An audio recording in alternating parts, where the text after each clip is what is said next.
Hello, hello, hello.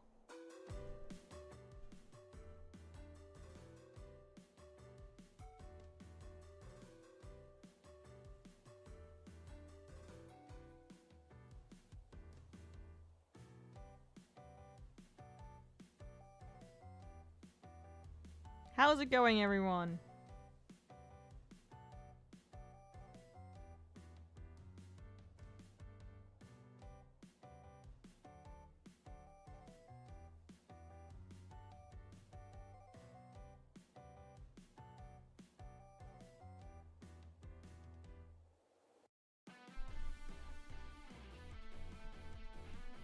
Oh, that's a mysterious voice in my head. Oh.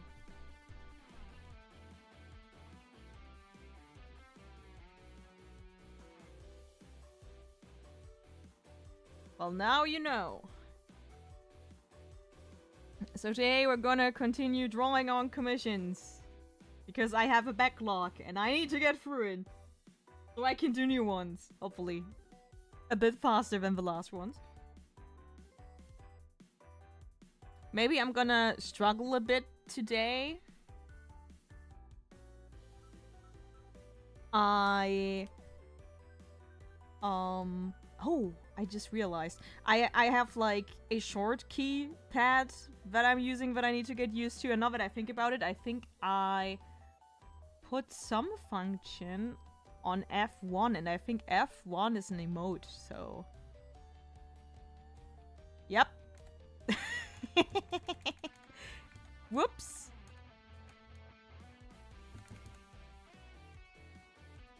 Huh, this almost looks like it's a small animation. Because it's almost, it's not like in... It's actually an old one from me. It's the Weza Tartarus. It's actually a gaming pad, but I use it as a shortcut pad. Okay, I guess I'm not gonna have my tablet on my avatar because I want to do this sometimes. Well, wait. I even have a better idea.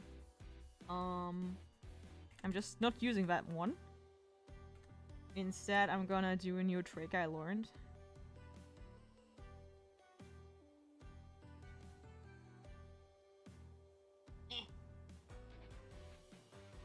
And I can flip that one, and that one will be live updated. And I need...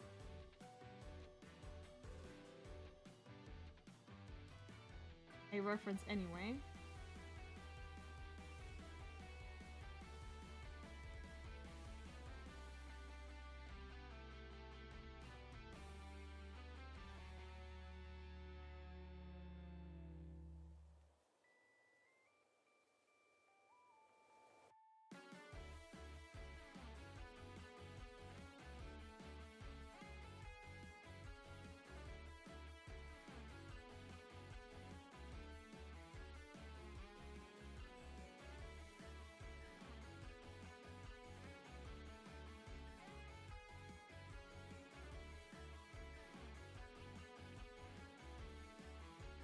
There we go. But yeah, it's like a gamer keyboard thingy, which I bought years ago, and I watched the first making of Panty Stocking, new Panty Stocking, and I saw that what's his name? I know his name.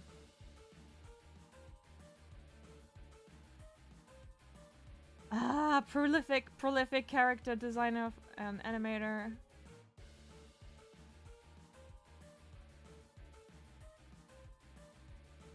It cannot be Tsushio,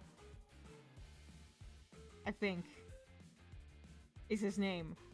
He actually uses the same thing while animating, and that inspired me to give it another try. And I did set up for the most important shortcuts, which at least I figured. So I have like, of course, going back and forth. I can flip the canvas. I have one auto action I created here, which you cannot see what it does. You have to see the layers for that. Just creates the entire folder structure I use for illustrations, which saves me a lot of time.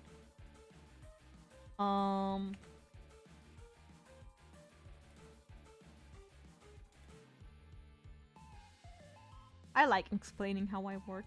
Then I have an auto action where I create some color. It turns it white because, and that's another shortcut to my toned marker set. So I can fill the whites in with the marker because the marker has texture on it, which like shows the flat color through. So I cannot just, I want to actually have a texture in there, which does not happen if I fill it normally. Then the texture disappears. So that's one auto action I have. Then what do I have here? I have the switching between primary and secondary color. I have the switch to transparency. I have the switch to eraser. Then I have the switch between my main pens that I use for working. I have one for the sketch, the pencils and stuff like that. One for my markers, one for my main color brushes. I think that's it. Of course, I have like save as a shortcut. One key is shift, I think, because with shift and the little mouse wheel that's also on the shortcut thing, I can and shift the canvas. And on the joystick, I have the size of the brush. So I think I can do almost any basic action. So my most of my illustrations I can create with just this. For manga work, I have to put in more shortcuts, I think, but I still need to figure out those. And the nice thing about the pad is it's either nice or bad. You can decide which one it is. It has like 3 different profiles I can use. What I think is bad on one hand is that instead of it being like a button on itself, I map the shortcuts. So a button press is like Control Z, for example. And I can also use this for like cutting videos and stuff. And I can make my own shortcuts for that, which I think is rather nice. And here it has like, I mean, I think some shortcut pads have also like a mouse wheel and stuff in there and a joystick, but this one is just very ergonomical. I really like it. Don't know if I would use it for gaming though. I don't get the thing for its original purpose. I don't get how that's supposed to help gaming, but for my purpose, mwah. Especially because the key I put the shift key on is on my thumb, and then it's very natural to go tilt. So this might actually be a huge productivity boost. We'll see. I worked a bit with it, but yeah, if you see me struggling today, it's gonna be because of that.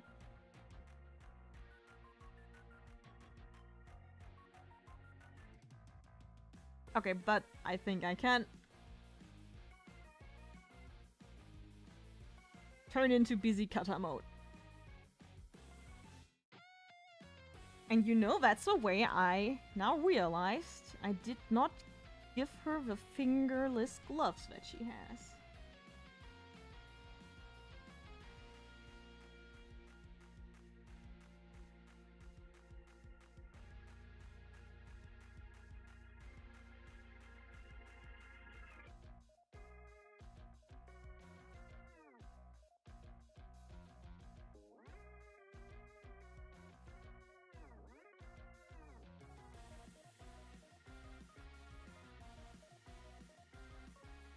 Okay, I wanted to check.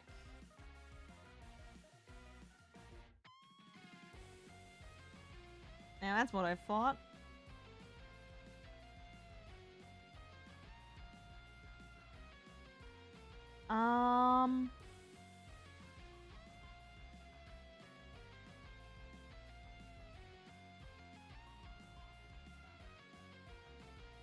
No, not the soft eraser.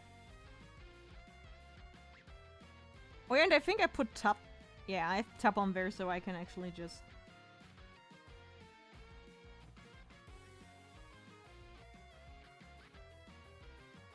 Okay, this should... I don't trust myself yet.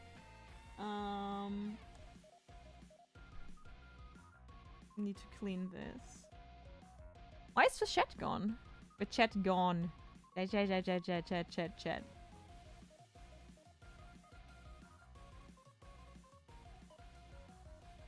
My chat stuck?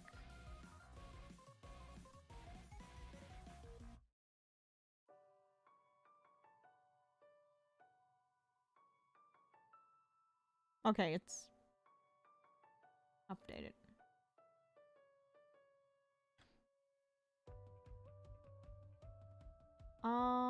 I wanted to erase the gray spots I put in.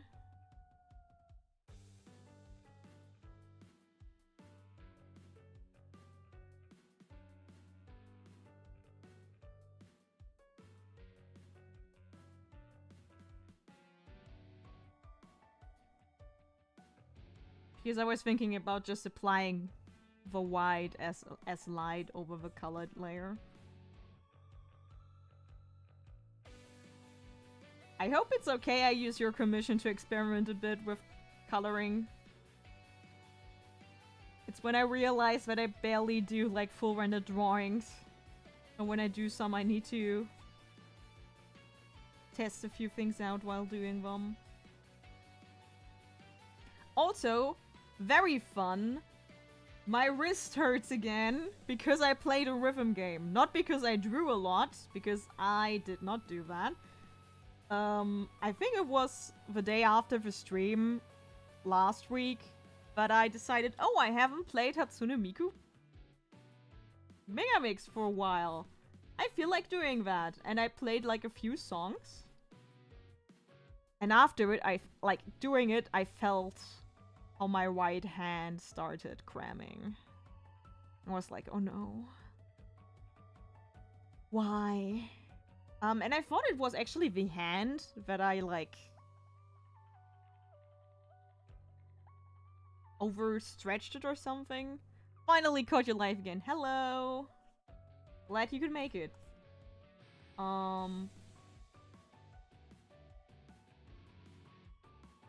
And the pain sat like in the middle of the back of my hand, so I thought it was the hand, but today I was like, well, when I apply pressure to my hand, it doesn't really hurt. Just some poses hurt, and so I started applying the pressure I applied. I moved like towards the wrist, and then I reached the wrist, and I was like, oh, my wrist is actually hurting. It's not my backhand, it's my wrist. Of course it is. What else should be hurting? So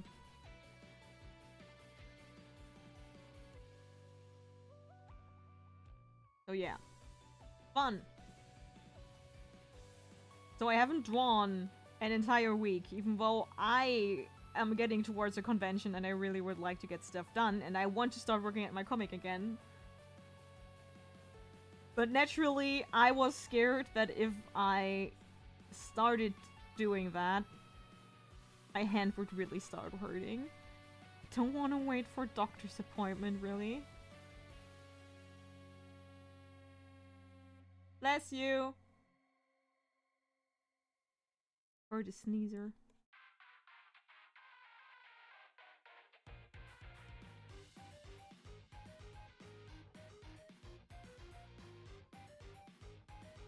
What we're doing right now, by the way, I hope it's not carpal tunnel. I hope so too.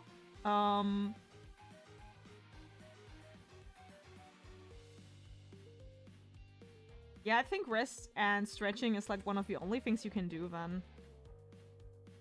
I think I had carpal tunnel or almost had carpal tunnel last year. I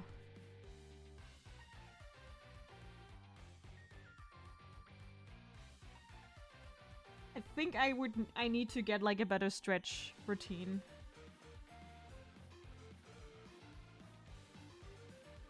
I think that would help.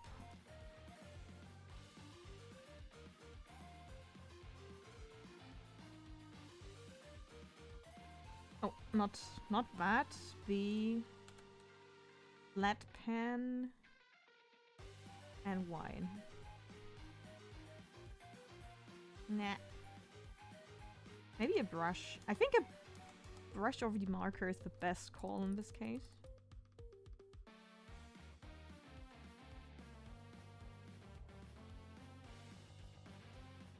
And I also have like a...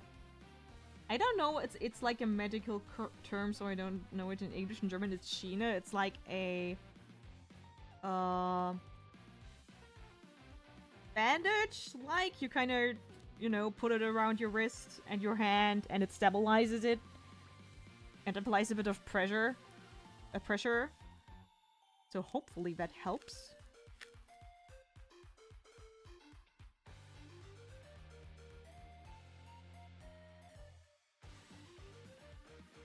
I actually do. I mean, I do not. I remember your username. Splint. Okay. I remember your profile name and profile picture. I don't know anything else, but I remember you vaguely. I mean, the streams are kinda small and stuff, so usually I remember people.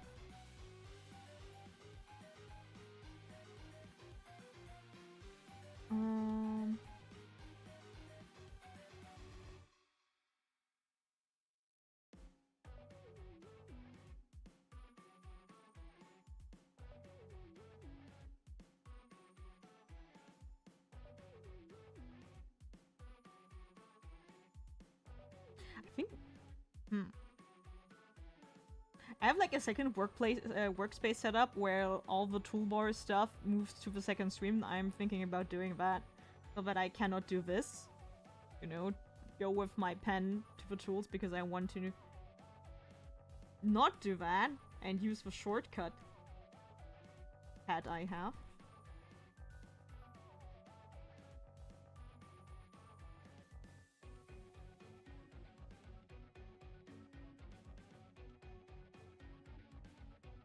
I don't know what's going on here, honestly.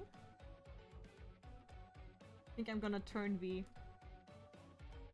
color back to gray. There we go. Doesn't look so weird now.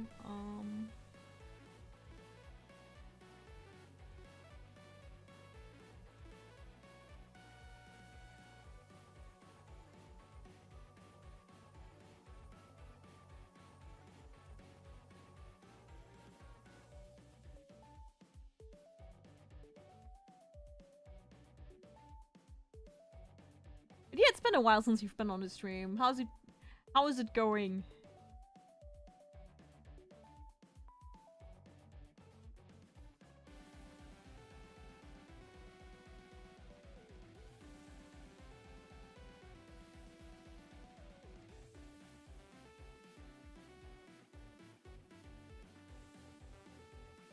Has life been kind to you in these trying times?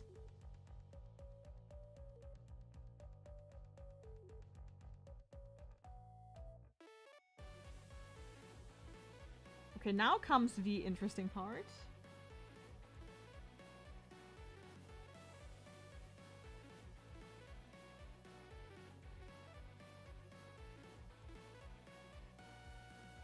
I'm gonna pick the colors from here.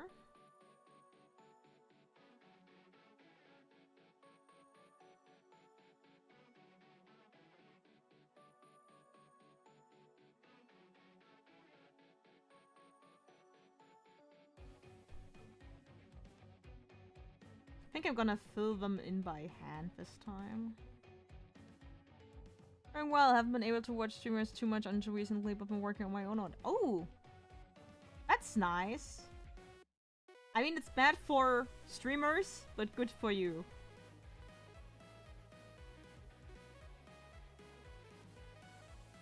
I also reduced like my consuming time and increased my production time a few months ago, and it really helped.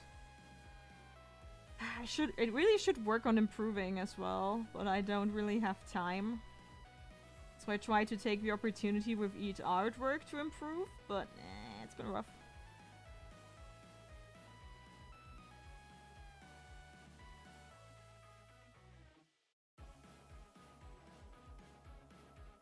Hi, Lenny.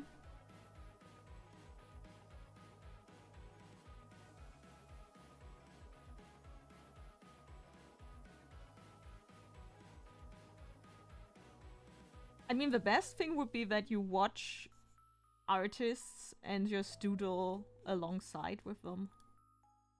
Oh, I'm really bad at it myself.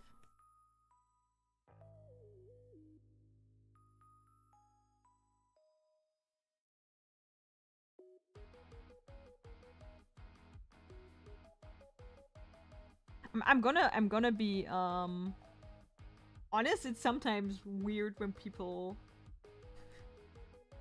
tell me that I'm like an artist they like to watch. I'm like, me? I'm not that good.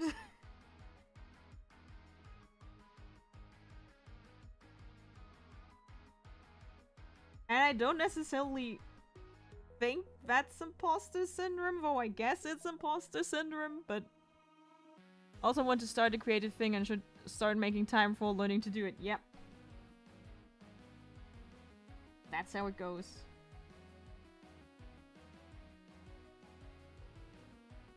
Like, there are so many things that I need to improve. Like, currently I'm using a lot of help from like 3D models and stuff. And I want to get away from that, or not necessarily completely, because I think when working in manga and with comics, it's really handy to have them. But I feel like they're like supporting wheels and shortcuts, and you cannot rely too heavily on them.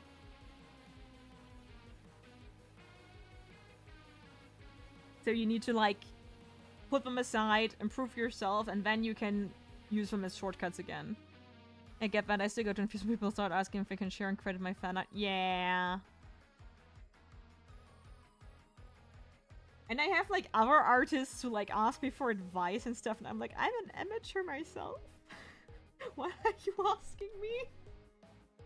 I know I'm working against imposter syndrome by, you know, being like, I stopped saying that I'm a wannabe mangaka and started calling myself an indie mangaka. You know, fake it till you make it. And also, at some point I have to start selling myself as that, because no one can take you seriously if you keep ironically joking about how actually you're not that good.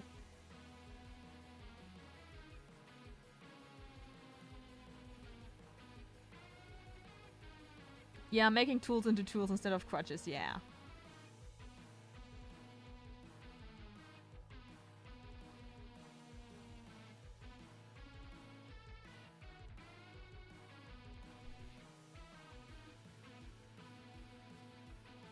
But the thing is, I have problems finding time to put practice. Like, I have so many things I need to practice. Not even just art, also like studying Japanese. I get that, having started calling myself an artist in the first. You draw, so you're an artist. It's simple as that. The rest, if you're like a pro and stuff, comes with time. I had to lay down a hard rule myself and never self-deprecate, not around friends. Yeah.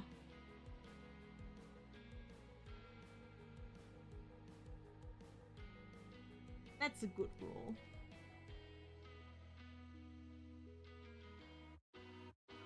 I'm the wrong artwork.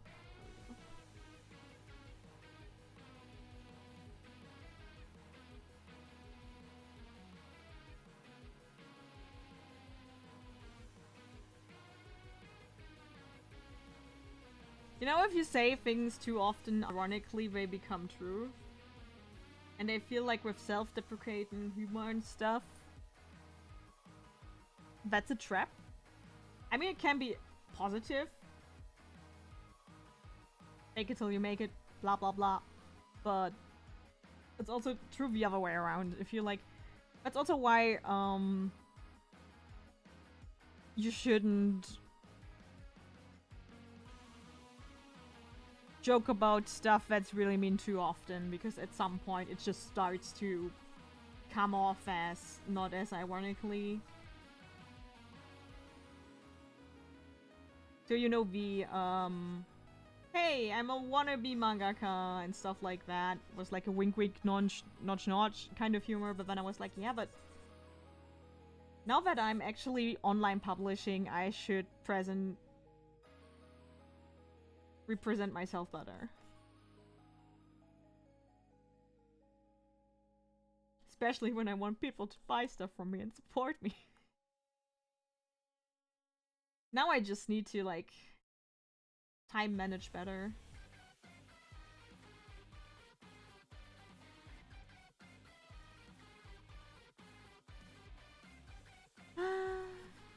I could use the full tool.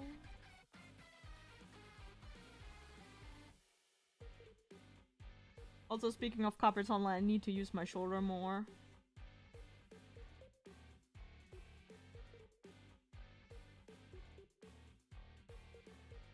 The thing I actually need to improve the most is my line quality. Especially for my manga. Because when you're working black and white, your line quality is like 90% of what matters. Like, I can see when I color things, I upgrade a lot.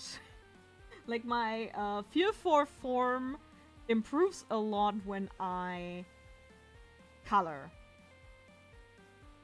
When using shadow and light, I can like emphasize stuff way more accurately than when I just have lines into hatching. And I need to improve that because I'm working in a black and white medium. So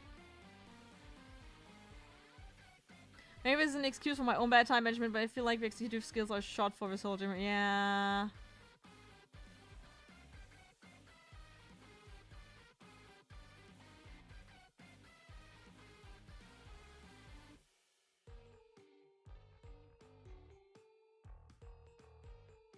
I mean, it's like, I used to be way more better with doing a lot of stuff. I think I talked about this last week as well. And then I realized it was because I was living with my parents, didn't have to hold down a job, and could just go to university, do that, and then had all my free time left for creative stuff.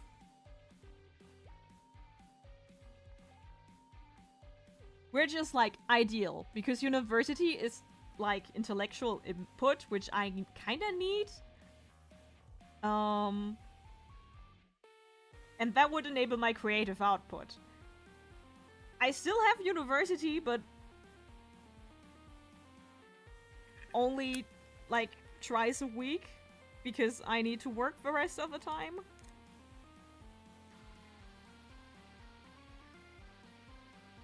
So I really cannot judge if I have become less. I don't want to use the word productive because I want to get away from that economic mindset. I guess the word would be if I'm less creative? No.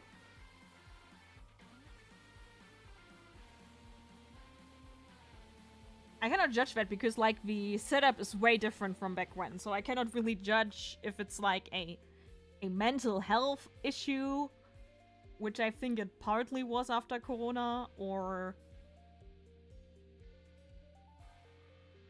if it's just the fact of having... Nope, that's not an OC... I mean, it is an OC, basically. It's a commission. So it's, if you look here... Maybe you remember this commission. I think I did it a few weeks ago as well. That's her. Them. strictly speaking. I mean, the owner is in chat, Selectus. You can correct me. I guess in a female presenting form, it's also she, her, right? Because it's a changeling.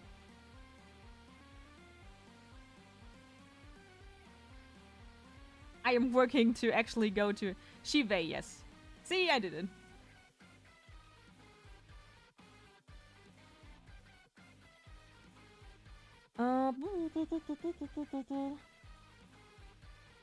At work, I'm always like, I'm the smartest, and then I'm the most stupid person to exist. More of a former gladly, and yeah. Yeah, I also highly jump between the two of them.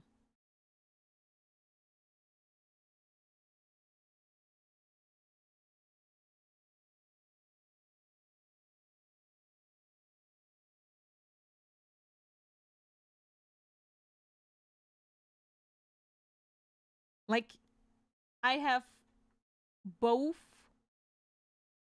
superiority and inferiority stuck in my mind.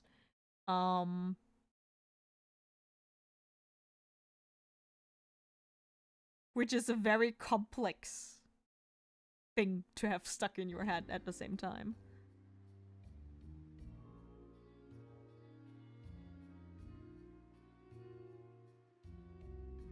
It's like, for me, it's a lot of the, I think all the skills I have are very basic. So I kind of downgrade my own skills.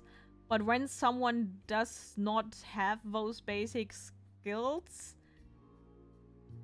I don't get it. Like, I'm like, why can you not do that? And then I need to remind myself, oh yeah, because for me, as a creative person who has been creating her entire life, for example, basic storytelling and narrative stuff is like second nature, and it doesn't feel like much of a skill anymore.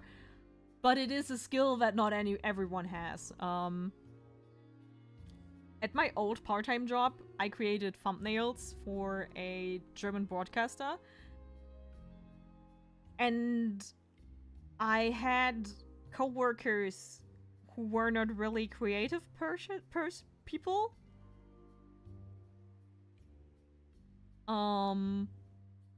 And they couldn't do, like, with the thumbnails, it was like we had kids shows and we cut out the foreground elements and blurred the background elements, and then we kinda, you know, we positioned everything. And for me, it's like natural. I know where things have to be placed in order to look aesthetically pleasing. That's a skill that not everyone has, and I had to really let that sink in to not judge my coworker, because I was like, it's so basic, why can you not see it? And I was like, oh yeah, because I trained my eyes for years to notice this kind of, like, dead spaces and stuff like that. And I mean, sometimes I overlook them still, because sometimes brain just doesn't work generally.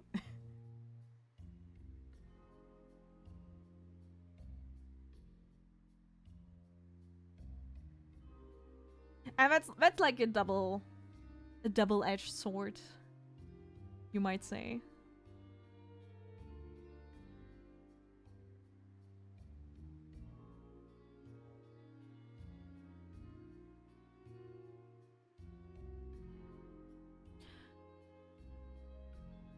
Oh, chat is so active. I need to actually scroll back and see what I missed. Oh, I have like reverse imposter syndrome or something. Yeah.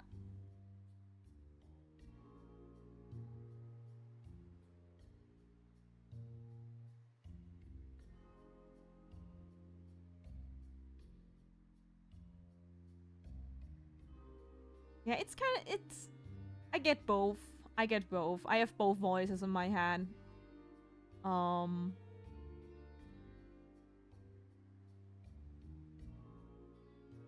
think it's because I take a lot of my skills for granted that I actually have both voices in me, because you don't really see what you can do as something special, and then people praise you for what you perceive to not be that special.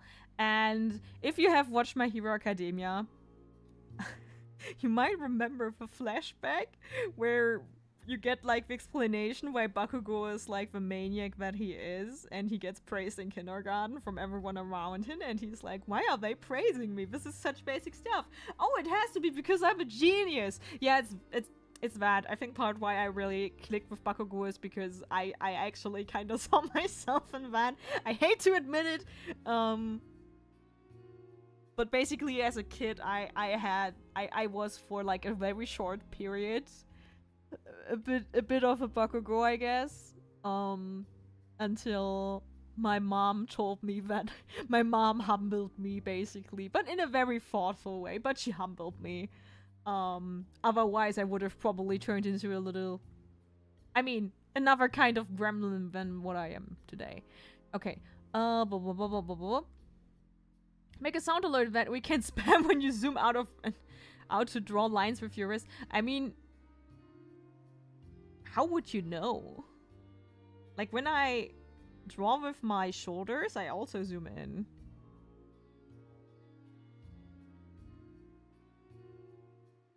Like sometimes I just really like to work small. That was a problem when I was in school and worked more with physical media.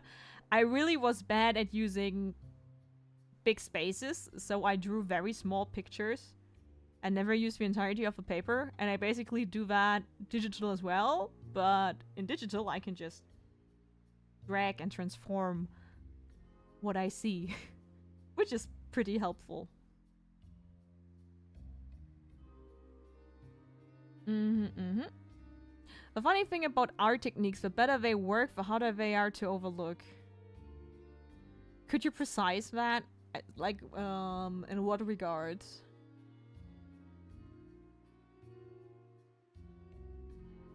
Chiba, yes. Yeah, I was not here then. Yeah, okay. Yeah, the truth would be they, them. Detail like someone likes your character design. Oh, I guess 50% of it has been also been made by another artist. I don't know.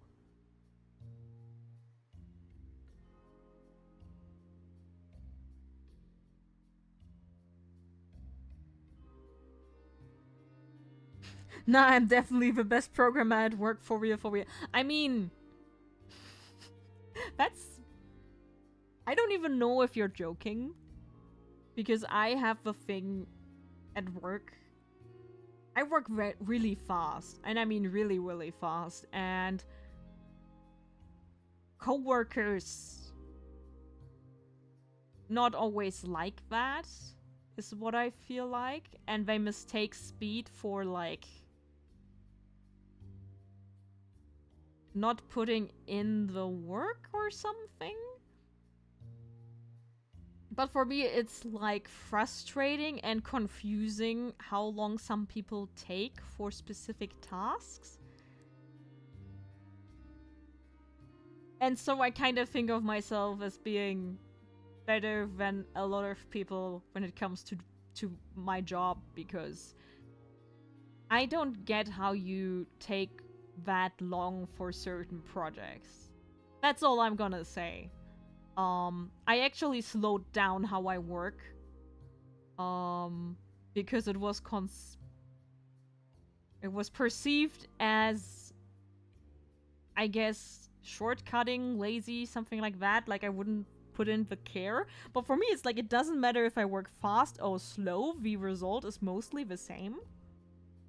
I sometimes forget to double check or triple check. Or I used to, I don't anymore because I got some flame for that.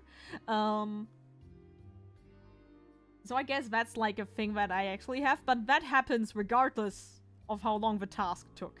I just have to oversleep it and then check it again with a new and fresh view of the project.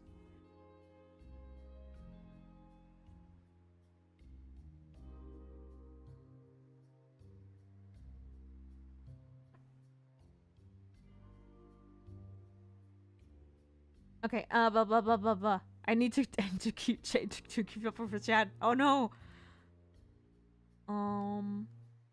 Like I'm a good writer. I take that for granted, but I like speed in both art and writing. That's something I really appreciate. Yeah, speed is like something I can do. I can be a speedy girl if I want to. Usually when I take long, it's because I'm stuck and then I should just leave a piece be. And then I finish it really fast. Like I'm always procrastinating doing commissions and stuff, and when I actually do them, they actually get finished pretty fast. I just need to get to them. And at that point, it's fine. Yeah, I think I'm gonna... Glasses.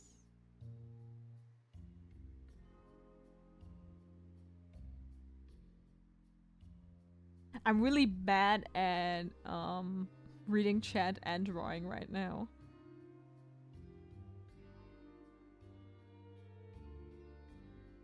I definitely got praised too much at work and now I really think I'm the best. Hey, maybe I am. Yeah.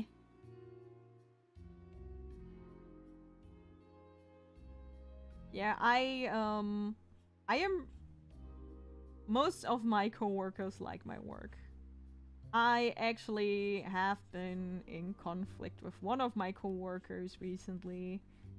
I don't think I should talk about that publicly. I don't know if they check what I do. I don't think so.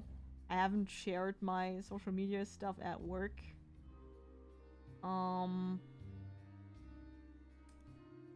It has been weighing on my mind because I am not used to conflicts. I avoid conflicts and I never caused I think I caused only like a few conflicts in my life. And those were like when I was a teenager and not when I was an adult. Now I kind of have a conflict going on where I thought it's just professional, but I'm getting signs that it might not be actually related to the work that I actually do, but a personal thing, which is really complicated. And I still hope I'm wrong, but... And it's like when everyone else is like, you know, okay, yeah, you can do a few things better, like you need to double check and look for spelling mistakes in your social media posts and stuff, but otherwise at every turn you get positive feedback, and then there's just one person who basically ignores everything you do well and really highlights your mistakes and puts them out of proportion. You know, I get a feeling that might actually not be a me problem, but a them problem. Create a contraption that electrocutes you when you draw from your risk. The design is a bit of teamwork, yeah. Programmers can be fairly low bar, unfortunately. Don't show them you're fast. Yeah, that's also what I came. Basically, when there are only negative outcomes when you show people your true speed, I guess. I realized that at my last job, where, like I said, it was mostly doing thumbnails, and the cutting we had to do for the YouTube videos was like minimal. We had to put like an ident for the broadcaster in front of a clip, and then like 2 end cards behind the clips that we use, and that's it. Then you just hit export. It's really not a lot of work, and when you use shortcuts, it's really fast. And oh my god, people don't use shortcuts. I mean, I'm not like a complete maniac when it comes to shortcuts. I think other people who do like video editing and art and stuff are gonna be like, how can you do so many things manually? But I use shortcuts, generally speaking. And when I came in to that job, I watched my coworkers who were supposed to show me how they do their work. When I watched them do all the stuff, I was like, why do you do it like that? Like, you know that there are like shortcuts for Premiere. And it's like, I haven't used Adobe until that point. I kind of lied in my job application and I was like, I have basic experience with Adobe Premiere, and I didn't. After 3 weeks, I was faster with the program than all my other colleagues. But that's to say, it was like a student job, so they were not like trained editors. They were like students second guessing, but everyone else took so long with editing and thumbnails. And I realized I had to work slow because otherwise I would do double to triple the work they do. And that has only bad outcomes. I get paid way less than I should be. At worst, they would like get rid of one of us because they were like, oh, apparently you don't need 3 people. 2 people can do that job. And I wasn't going to play part in that. So I started to like, from my 20 hours, I think actively, I worked like 8. I don't. It would have been crazy not to. And I got. I mean, at the end, I think when I lost motivation and knew I was changing jobs, I think I didn't do as much work as the others.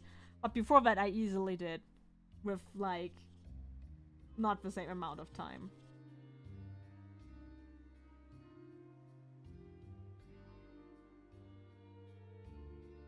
I hope that doesn't come off as arrogant. It's just true, sadly. Okay. Yeah, for programmers, I cannot really talk. I'm in creative fields.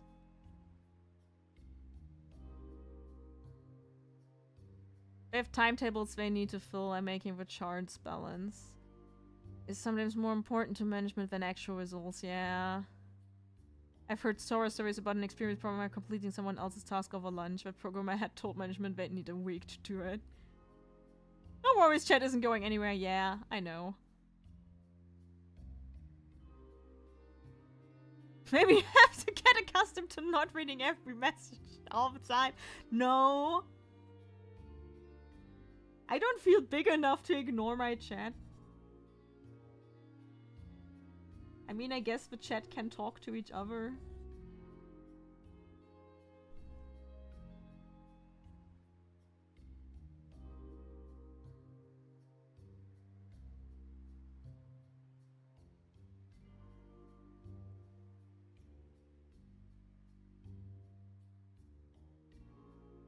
Like, it feels real. The whole thing about streams is that they are interactive, right? And I guess later, like, if you have enough people, you can do it through reactions and stuff. And just sometimes go in and log into specific points and then just go babble about that. But I don't know if I'm at the point where you need to make the transition.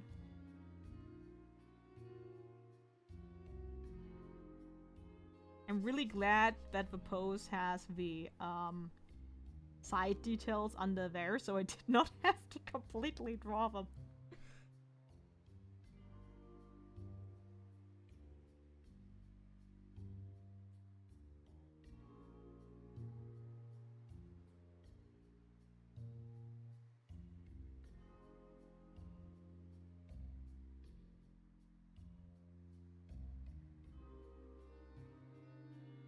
Bureaucracy's pain, yeah.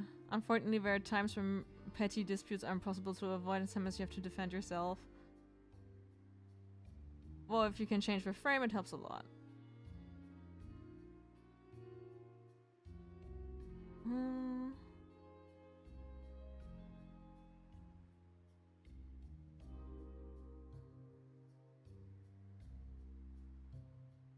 What if chat ignored you? That would be worse. So what's your day? Nah, I get what you mean, Katta. I do love chatting with a streamer. It feels like you were locked in at that point there. Yeah. Mostly find some tech issues at work, like every day. Okay, I see programming work going over there.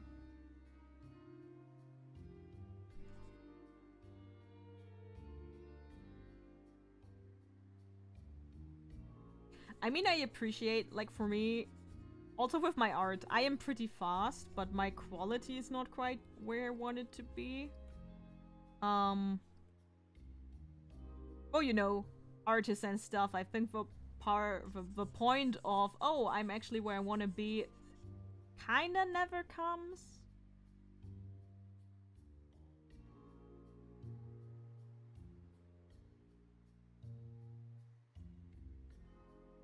I think I talked about this already, where like your skill and your perception improve in tandem, and every time your perception is better than your skill is when frustration hits. And I think my perception is way over my technical skill. Which, in principle, is positive, because having the better perception of forms and stuff is what enables your technique to grow. Like, basically, the jump I need to make is from... Like, my artworks are not as three-dimensional as I want them to be. I'm never going to be like those full rendering illustration artists. That's just not the style that I'm aiming for. I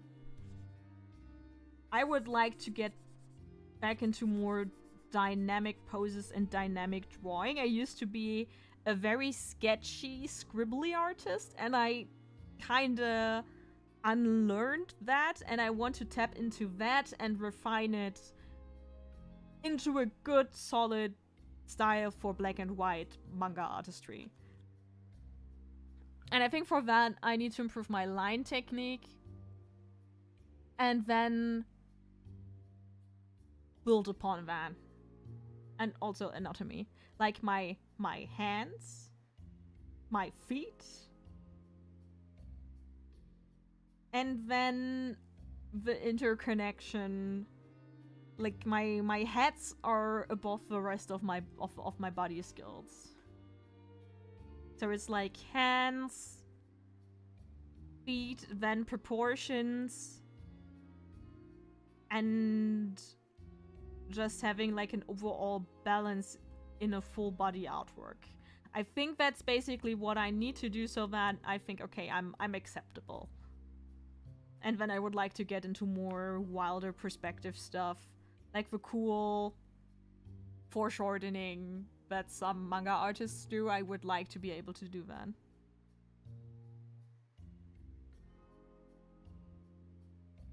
But I'm kind of fine not ever becoming like a master of my craft.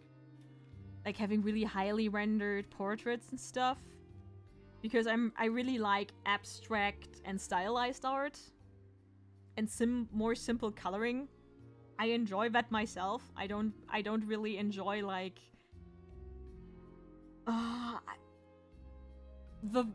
what's really popular in the animanga community are those highly rendered Genshin Hoyoverse artworks, which don't click for me at all. I really like more... Yeah, I guess it's like more manga artwork. And then having it being very expressive. That's kind of the ideal I want to strive towards.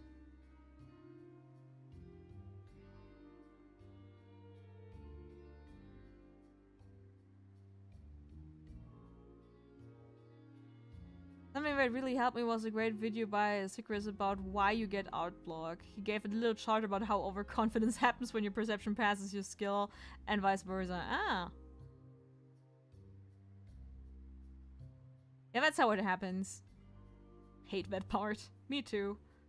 I guess I can relate to that because of how easy the unsatisfied I get, but I also feel like that slows me down because I can quickly lose patience and stop drawing for the rest of the day. They look nice, but I could never be bothered to attempt such fancy artworks, yeah. Yeah, that's like what I sometimes get. Then I get like, oh, this looks really bothersome. Very Mendokusai. Mendokusai. Oh, wow, my mouth is locked into English, wait. Nihongo. Mendokusai. Yeah, that was better.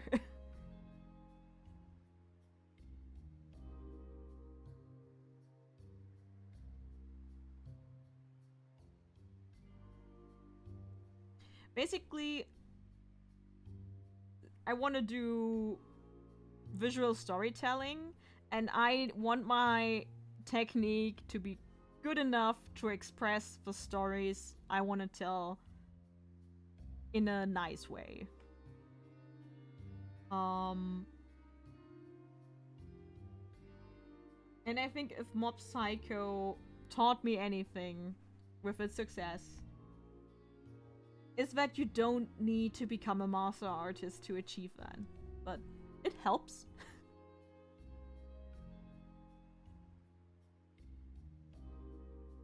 I enjoy both, but with those highly rendered ones, it can get hard to tell artists apart. Yeah, they look very samey. That's like my thing is, and I disconnect on that with a lot of people. I am not very... I posted about that on Blue Sky recently. I'm not really captivated by perfection. I kind of like imperfection.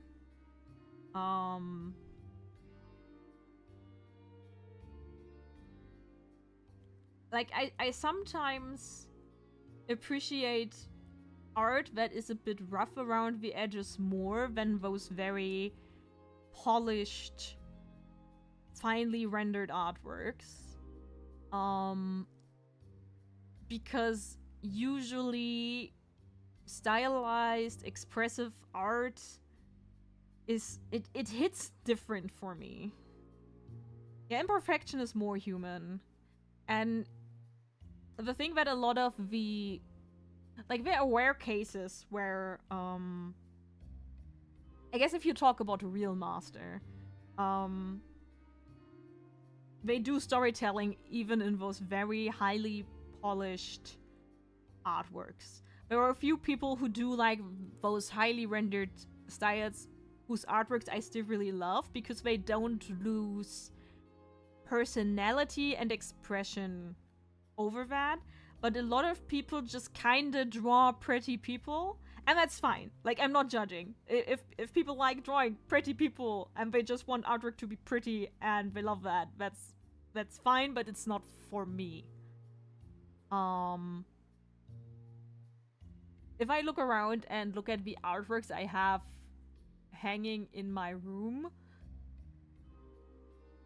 they all kind of prioritize expression over perfection, and they really communicate something about the character.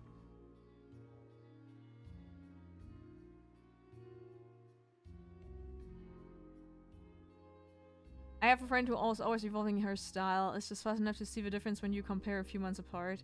It's funny because the process ends up being a pendulum between realism and stylization, but it seems like she's slowly zeroing in on the sweet spot. Oh, that's nice. I think that's the right way for most artists, although that sweet spot definitely varies. I'm reminded of a saying about Turkish rugs. They say the rug makes always introduce an error to prove it wasn't made by a machine. Yeah!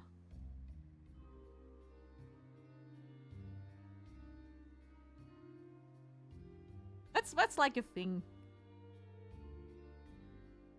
And I mean, it's kind of the same with art, right? It really sucks for those artists whose art got gobbled up by AI. That they know have the AI look.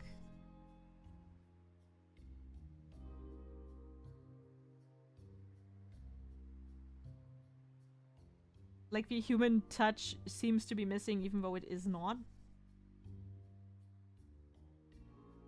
What I definitely need to do is I need to do more real-life referencing again, and I need to do realistic drawings. I really cannot do that.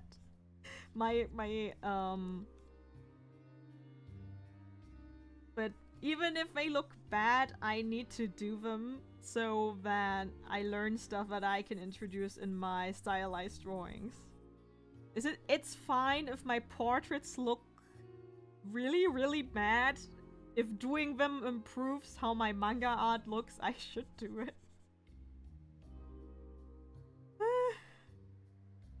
But I really don't enjoy doing that. But yeah, that's like stuff I need to study. But I'm never gonna do realistic rendering. I'm just not interested in that.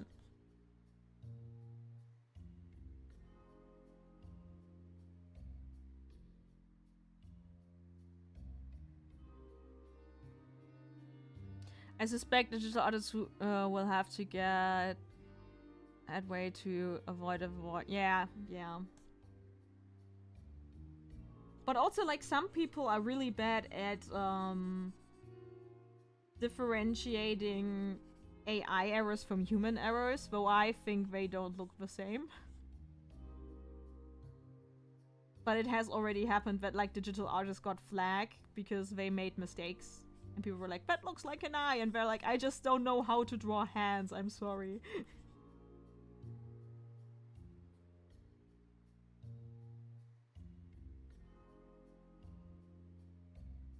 I also think the right amount of fingers and rugs is 0 what? I try to apply it to movies, but for me, if I think of my favorites, Parasite, for example, I think it really is not imperfect at all. I guess the story depicts imperfection, maybe. I mean, it's not that I say that things have to be imperfect, but I am sometimes obsessed with imperfect things.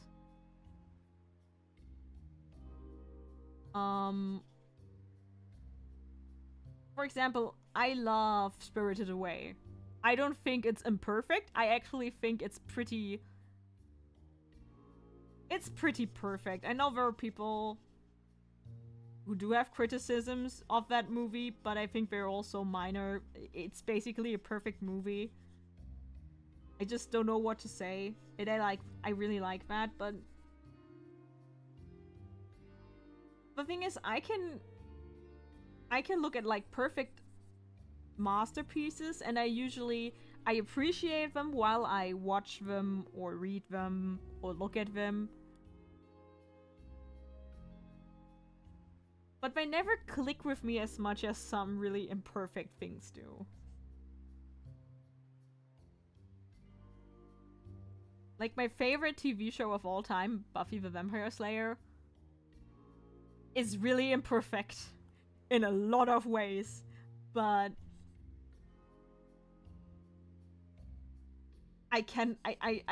my mind doesn't really leave it as a headspace.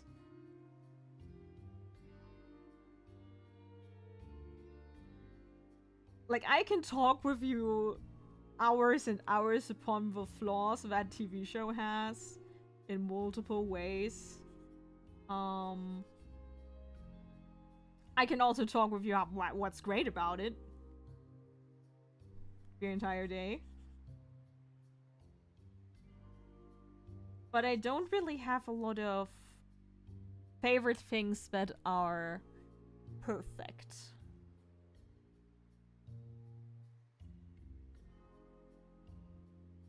Yeah, Buffy has a lot of issues, but it's still good. Maybe because of bad contrast to good.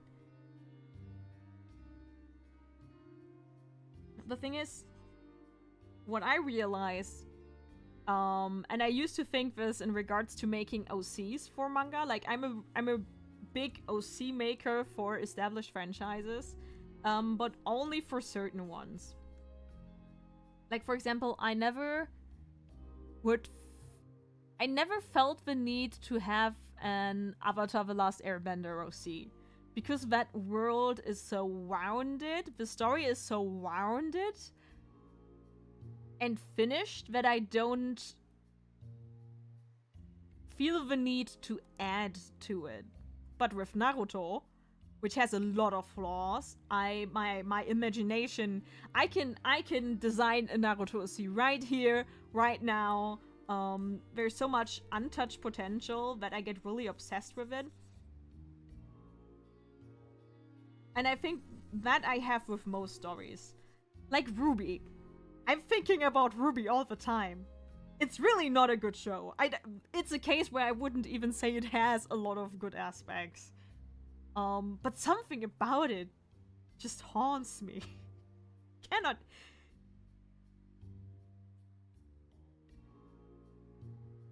Yeah, Buffy has a lot of...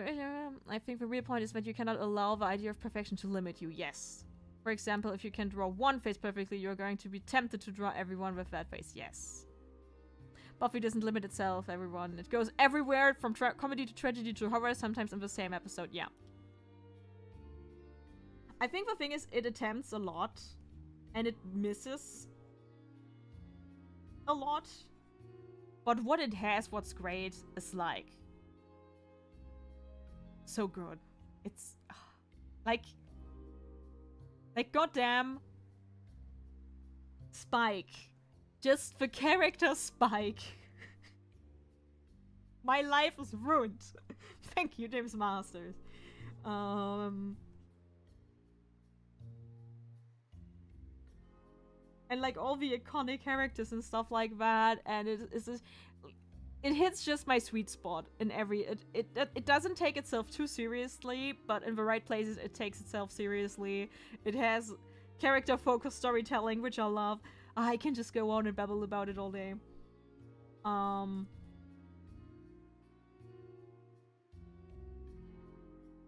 I really wish I could remove some things that bother me though, but other than that, damn.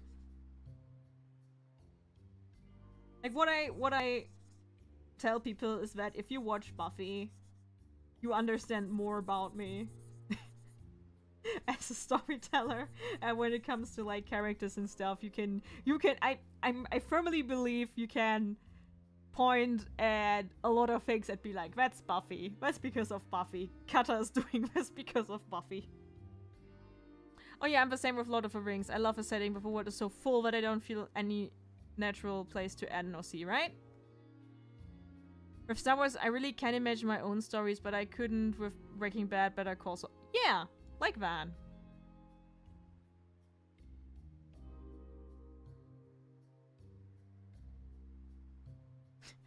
Oh, Ruby's the perfect example of that. I feel the exact same way. Exact same. I hate a lot of things about the show, but it still lives in my head rent-free, and I get happy whenever I see a new OC team. At one point, I had an entire pitch for a Ruby remake in my head, and it was like, oh, that would be so good. But I'm not doing a fan fiction or fan comic or something like that. I think with Ruby, it's just double tragedy. Because the show is actually iconic. And completely ignored all potential at hand. And now even the company is dead, so we'll never get to see it. Like, I think the best thing that could happen to Ruby is that it gets picked up by a really talented team of writers and artists, and they get to do a reboot of it and just really dig into the core.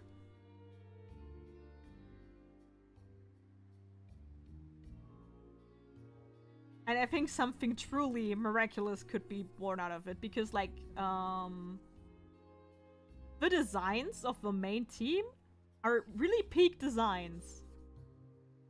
They're very recognizable, very simple, very cosplayable. It's like genius, and it just never hit the mark, sadly. I was thinking about doing my own Ruby video at one point. I think the Ruby remake presses a mark presses for a true Ruby fan. I don't know if I feel comfortable labeling myself as a Ruby fan. I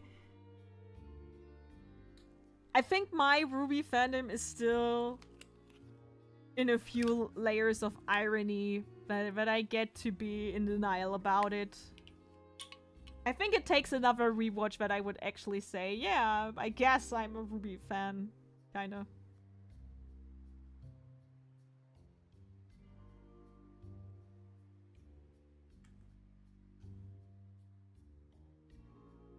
I call myself a jaded X fan, yeah. No, I knew Ruby existed, but I never got interested in it because before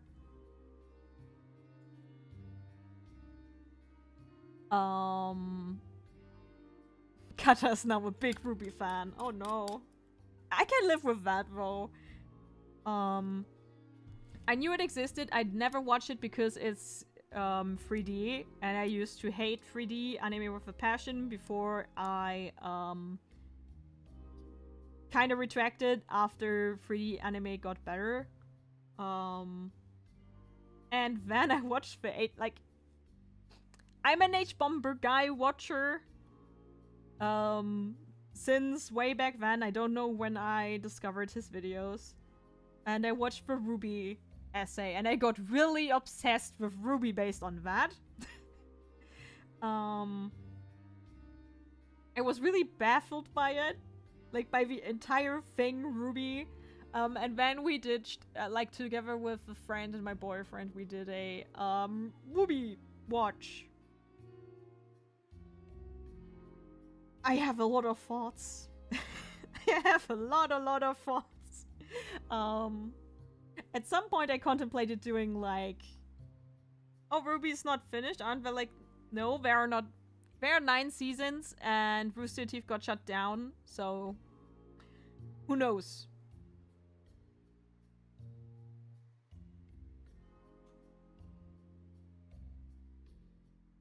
Yeah, to be honest, don't watch Ruby if you have other stuff to watch. It's not necessarily... If you don't see it and immediately get curious about it by what you see, basically I'd say watch H-Bomber guy's video essay on Ruby, and if that does not make you want to watch it, then just leave it be. It's not worth it. I really thought it was funny that the anime adaptation was bad as well. Ruby's just cursed. Now that I think about it, a zipper is not a very fantasy thing to have in your pants. Gone with the zipper.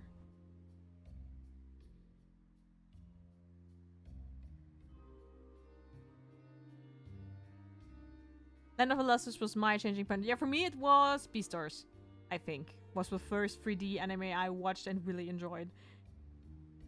Basically, I'm a Studio Orange gal.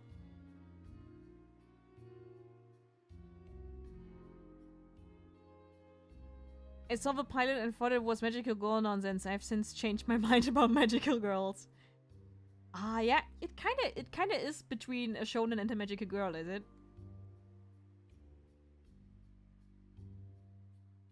I was watching the first episode of Volume 3 out of context that got me really into it. I saw a video outlining how Volume 2 was supposed to build up to Volume 3. It wasn't clearly conveyed, but it was there and actually interesting.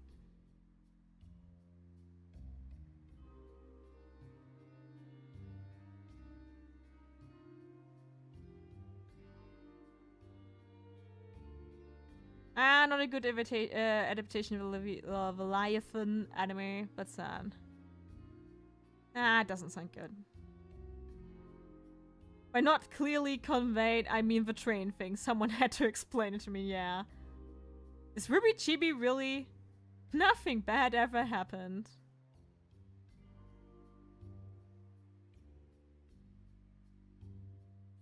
Leviathan did not really pique my interest. Just passively observing it. I don't know if it's true.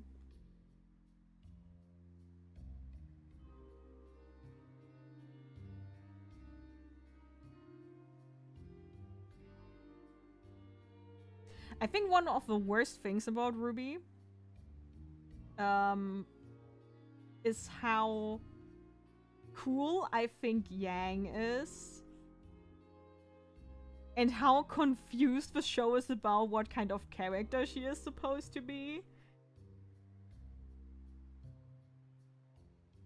Because the writers need to, like, make her more girly than she is, I guess. Okay, it's just a parody. It had a tiny spark of self-awareness about its own flaws, which is what made it enjoyable. Ah. By which I mean not that she's not girly, but like the way they expressed her girly side felt really weird to me. Like when she had that plain white prom dress, I was like, that doesn't look like Yang would wear it, honestly. Yeah, the characters are really iconic and stuff. And so much potential.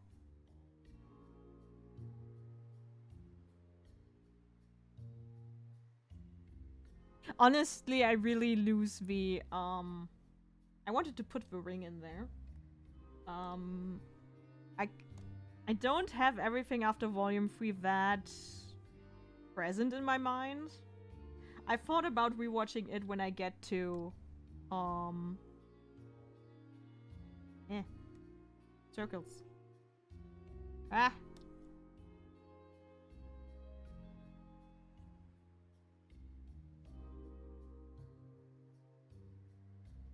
If I ever get to make a video about Ruby, which then would be on this channel because I would do it in English, as like, kinda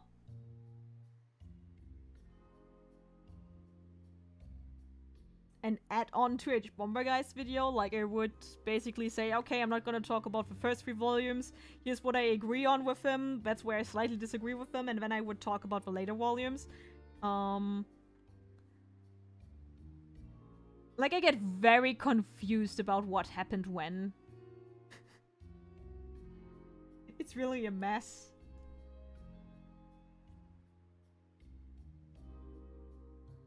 And usually I'm good with that stuff. Ruby, a measured response. I think... How did he call? It was Ruby is disappointing and here's why, I think. Ruby became even more disappointing and here's why is basically the take I'd have, I guess.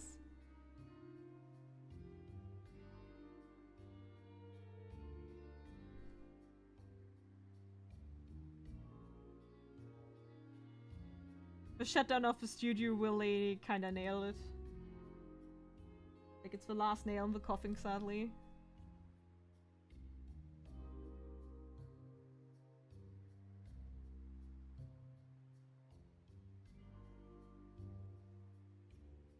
Now, I watched every single volume, because it was a group watch. I think on my own I would have dropped after...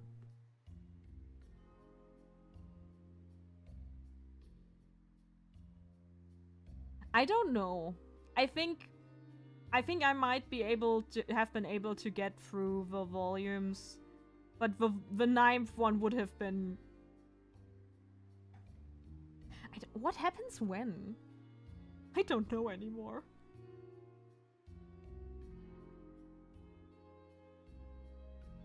Like, to be honest, a trash watch of Ruby is a really good watch. Like, get friends that really vibe with your kind of humor and just watch the show. It's great. It's pain, but it's great. And you can like be like, oh my god, what are these writing decisions? And then it gets good for a few episodes, and yeah, volume 9 is entirely spent in off-brand Wonderland. Yes, and it's so inconsequential. They could have just skipped it, made the 10th volume, finished the series, and then get the company disbanded. But no, we ended on basically a better filler episode. A canonic filler episode. That was very disappointing, actually. Like, Jaw ages. He ages like 30 years. And gets rewinded. Like, his body gets young again when he leaves the Wonderland. And I'm like, guys, you cannot do that. I joked before that episode, I joked that they would do that. And then he would just reference it one time in season 10, and it would never be important again that Jaw lived like 30 years as like an abandoned veteran. It would probably have been true. I was probably on point. Which is not tough because it's on brand for them.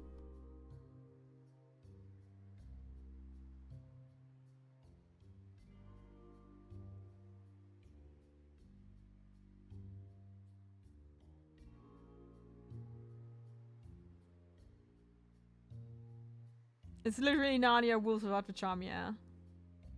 Accomplished one thing, just made me even more have for Trigun Stargaze because I just want to know what Studio Orange will put out of there. Hopefully they can finally show us a first look into a couple of months. At least according to anime expert visitors, they've been told that something could be ready in a couple of months. Oh. And then I can rewatch that Trigun again.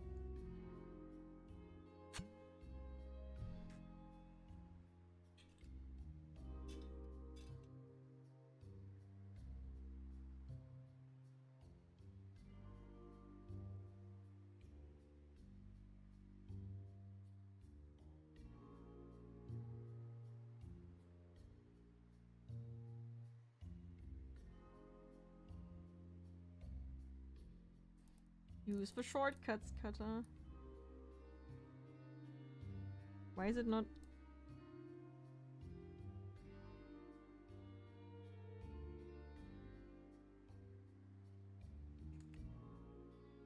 Okay, it's working.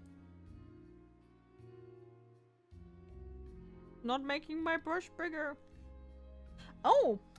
Because I swatched, there we go. Accidentally swapped the shortcut profile to my editing one. Read the Trigun manga.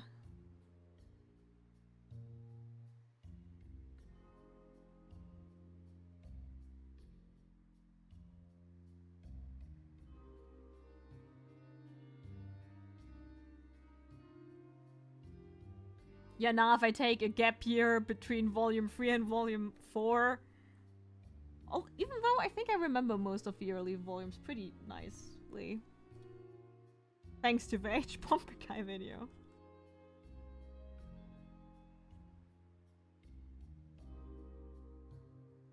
I rewatched that a couple of times maybe.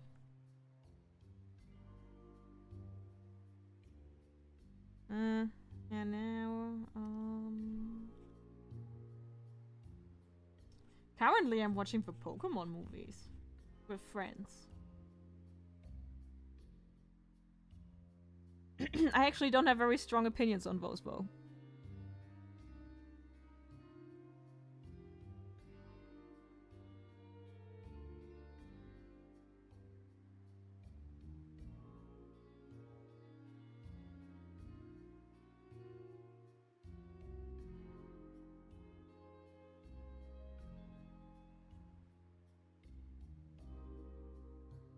Okay, now I'm curious.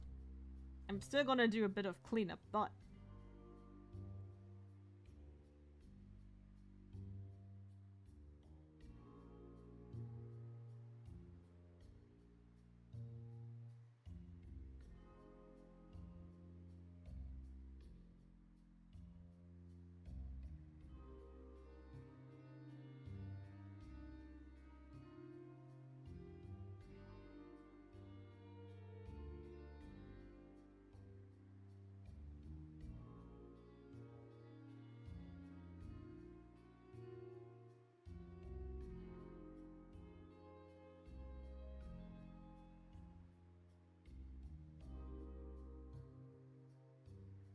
glad to hear the Iruma-kun German dub is good. I hope they license the manga in Germany so I can support it legally.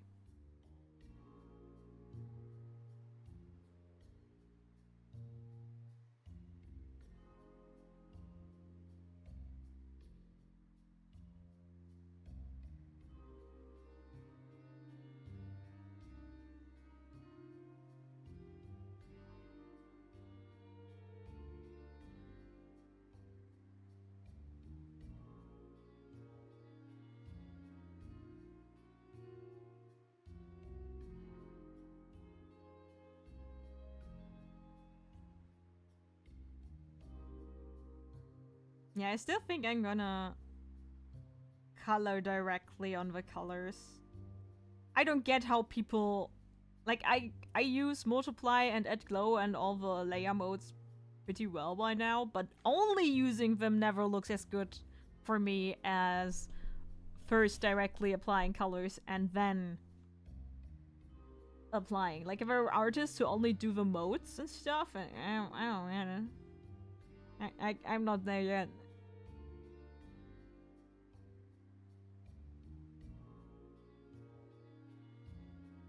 The invisible hand has guided the world for decades, but its methods begun to stop. Yeah, the thing is, in a way, the entire plot is wild. But I really like reincarnation stuff and such, so I enjoyed that. The thing is, they would have needed to kinda, you know, streamline the story, less retconning, more canonical stuff, committing to ideas, and really using the groundwork they had. Like, take Ruby, the character, for example. I think she had so much potential, and they just left her very blank, even though they established she made her own weapon and she's all about weapons and stuff, and I think they really could have used that more to round her character up, because I really like her. Her design is so iconic.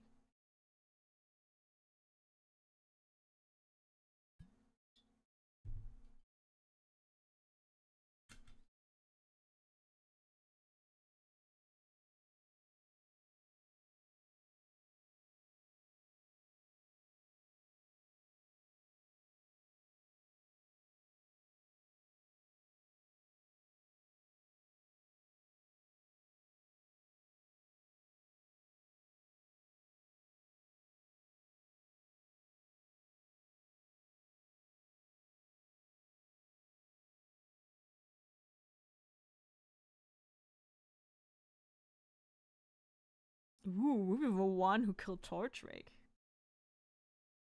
That's spicy. Oh, and the playlist stop. Why did the playlist stop? Because I did not put it on repeat.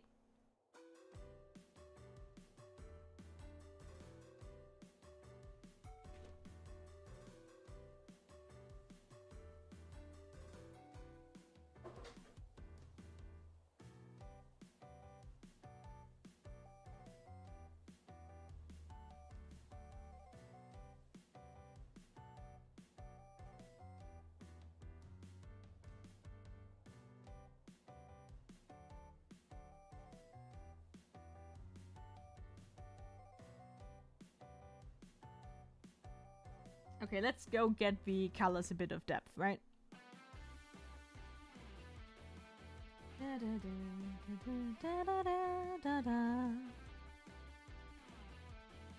Oh, there's one thing that I think is pretty much perfect and I'm obsessed with, and that's Deltarune and Undertale.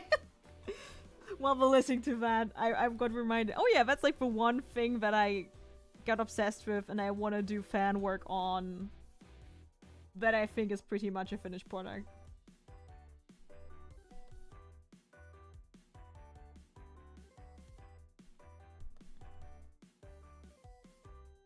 So good, guys. Play Deltarune. If you couldn't get into Undertale, I think you can get into Deltarune. It's so polished. It's so good, guys. Yeah, the thing is, I cannot really comment on Ruby theories because I'm not deep enough into the lore anymore.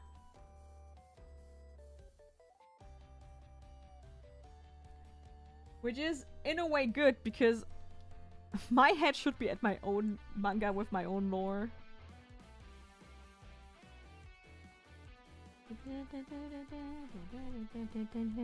And right now my head is occupied with Deltarune stuff.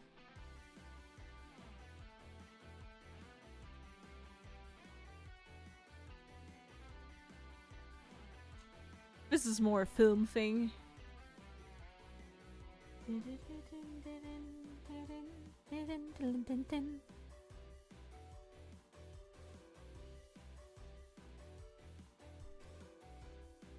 What? Because look at the structure of the scene. She goes up to the airship alone. Gets basically the worst beating she had to that point, which Torchwick explains his modus interpretates.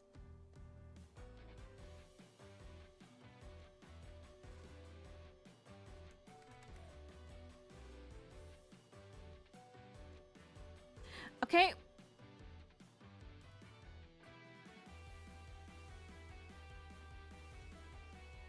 But honestly, I kind of like how he dies. I get your point that would have been very dramatic, but I kind of like how he dies.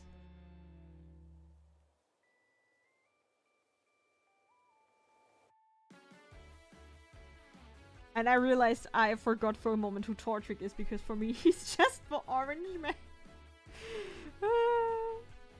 Fake fan. Well, I did say I'm not really a fan, so who can blame me?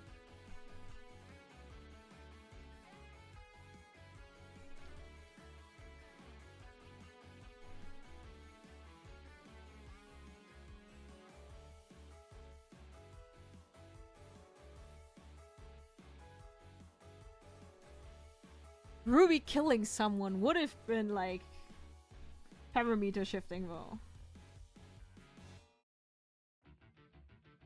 Like the entire Faith killing a person in Buffy by accident thing.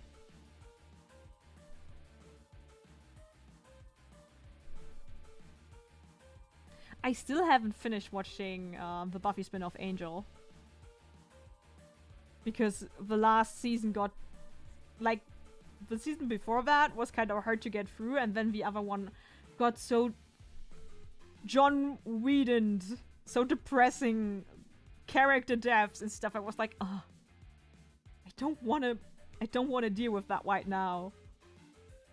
And then we just stopped watching. Characters cannot die if I do not continue watching. Right? That's how it works.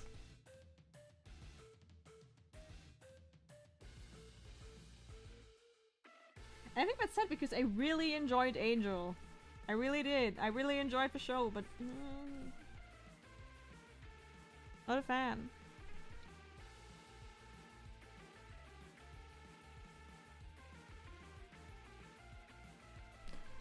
Yeah, the thing is, Angel kind of lost me at the pregnancy stuff and the child stuff. And then when that was finally over with, you know, a certain person's son, then it really hooked me again, and then Fred started her thing in the last season. I was like, come on! Can you not do any, like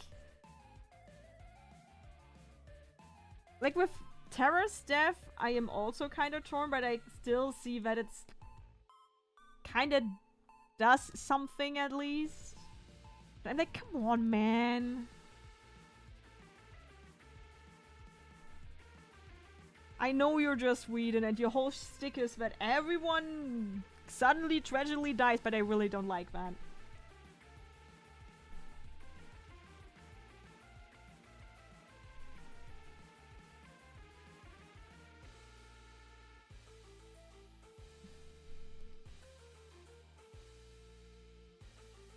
Like, I think it has to happen poignantly. And with meaning.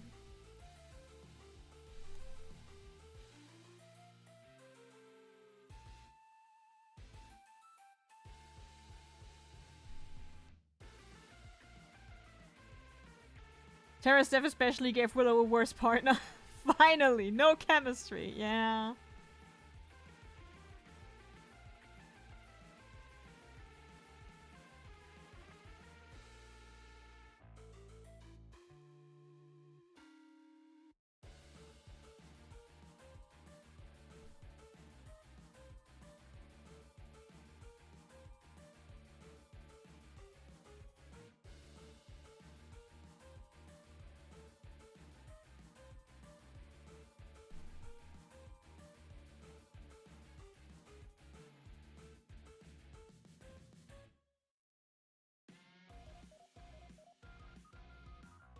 Yeah, I think he could have done better.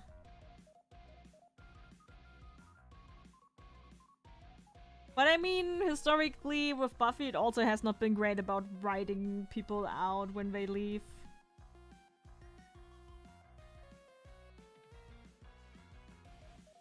So I guess that was in character. It was terrible. Like, everything I heard about... when I heard... like, what really stuck with me... I mean, that's terrible, that's just sexist, and, you know, things happen. What do you want your actress to do when she gets pregnant, right?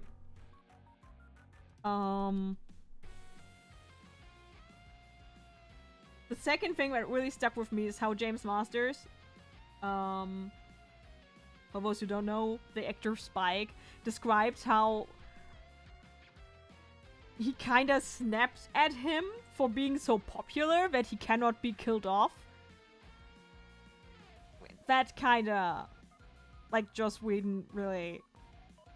What's your problem, man? Instead of being like, wow, cool, I plan to kill this guy off, but he's doing a really great job, and the people love the character, so okay, I guess I'm gonna, you know, be a good writer and work with this, just snapping at the actor.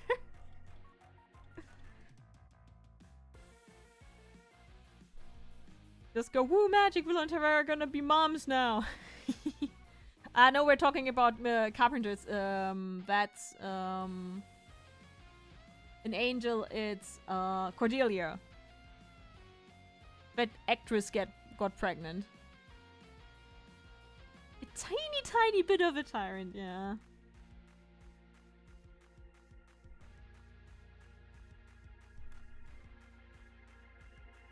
Imagine he would have killed Spike off.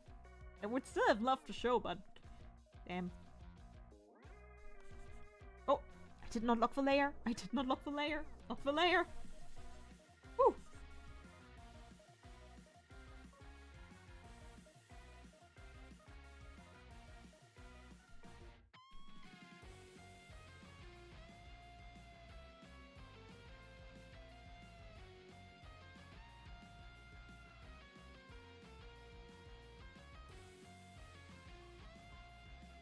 I just feel like symbolically it would have been better if they had a Batman Begins I'm not saving you more. Oh! You mean that she could actually not reach out? Oh, okay. That's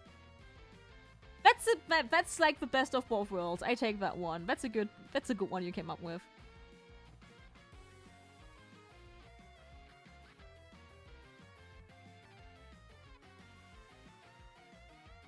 Yeah, Firefly I never watched, but it's supposed to be also really, really good.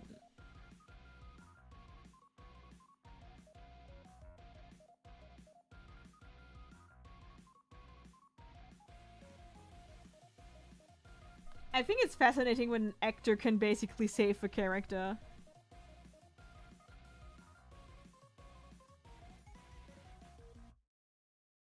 I mean, I get that it's frustrating if your original plans get kind of shoved off, but it's like TV. And especially with, like, Spike, I do not get why he was so mad, because he could have just, you know, not killed him, but just made him a cameo role or something. Like, I don't get it.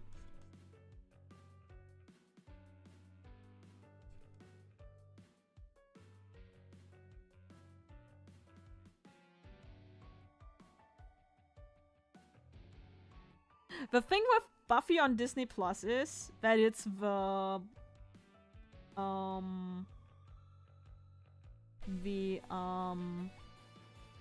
remaster, which is terrible.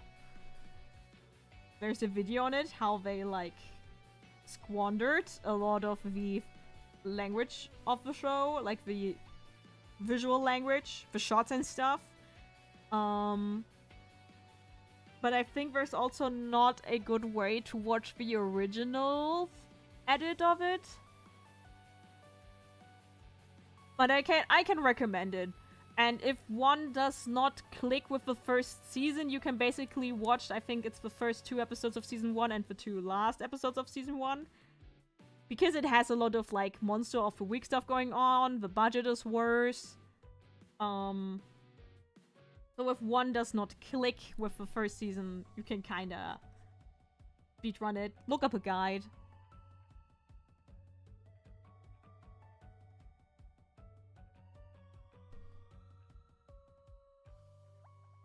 Rice is really good.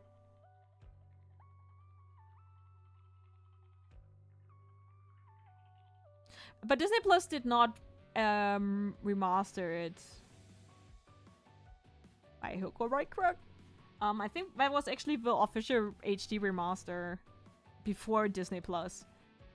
Passion of a Nerd, which is a Buffy YouTuber. I mean, not exclusively Buffy, but mainly Buffy and AJ YouTuber I watch, has like a video explaining what went wrong there. They like applied the wrong color grading to scenes that are supposed to be by night. But then they kind of look like they were at daylight. The original show was filmed in 4:3. No, other way around. They were filmed in like modern HD, but they were cut down to 4:3. And when they remastered it, they did not properly cut out, for example, cameramen that were standing at the side of shot, because, you know, they were not in the shot after editing at the original time, but when they expanded the screen to 16:9, they did not pay attention that sometimes there was a cameraman standing somewhere. Or, like, generally a crew member. Also, this piece is really coming together. Thank you.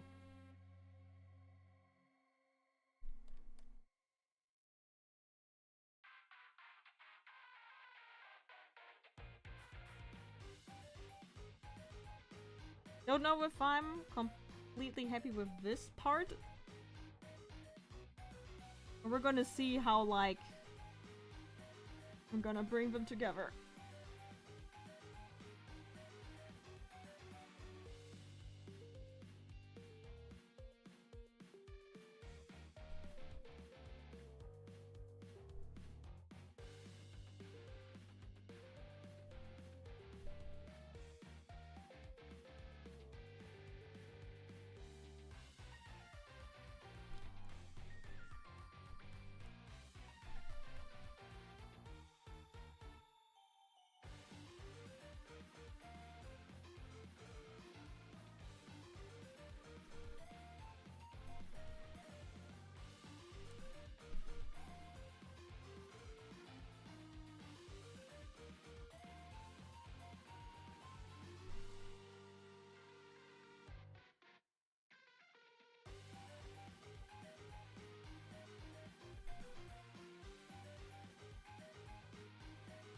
Ah, like was from Remastered Editions. Makes sense, yeah.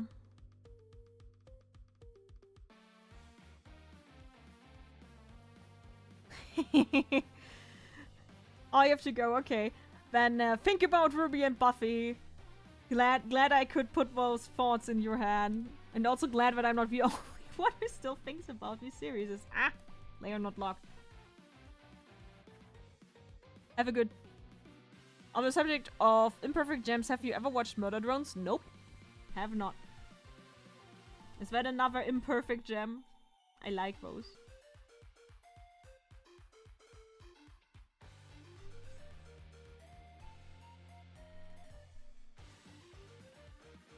It's my last question. I can find on Prime is a movie that in German is called Buffy the Vampire. No! You revive his thoughts from their slumber.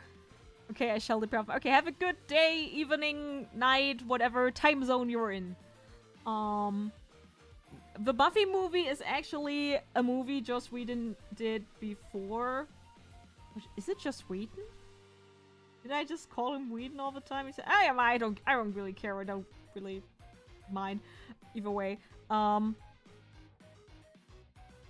Made a movie with the same concept that is very, very trashy. MD is an indie show. Very imperfect, very jam. Especially if you like searching for hidden clues and secrets. Later, boss. Bye! So the movie is kind of like the... You know, yes. Joss Whedon. It's the movie with the same concept. It's kind of a backstory of Buffy, the character. But it's a very bad trash movie where a lot of things went wrong during production, I think. So it's more like a curiosity. If you already like Buffy, you can watch it, but it's really not. It is canon in the way that it's Buffy's background story. How she like became a Slayer. But you can just ignore it. It's not good. I watched it and it's not good. It's really not.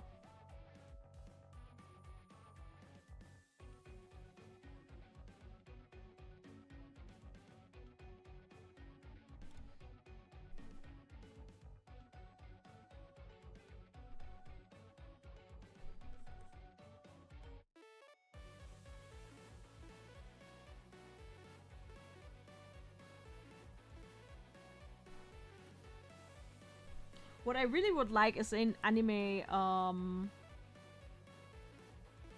remake with Buffy, or like the concept of Buffy. Like the Chosen One narrative is so magical girl-esque. I would die to see that.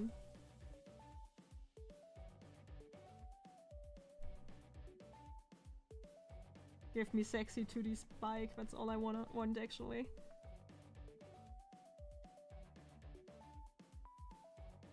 You can. I mean, you can watch it for the fun of it, but be reminded, it's really not that good.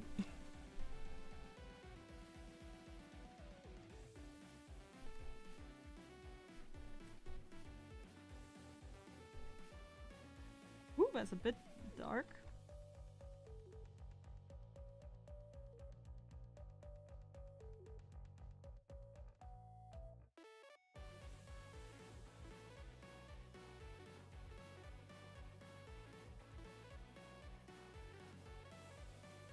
Oh no, I need to sneeze. Nope.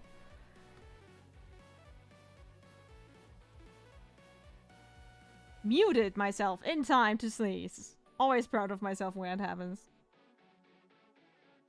Yeah, Call for Night, I mean I watched it. I just lost track of it.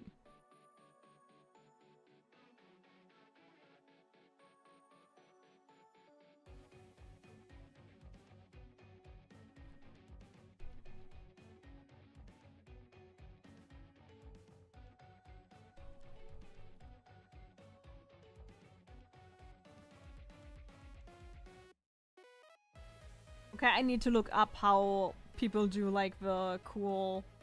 The glasses are reflecting the light and you cannot see my eyes thing. Whoops.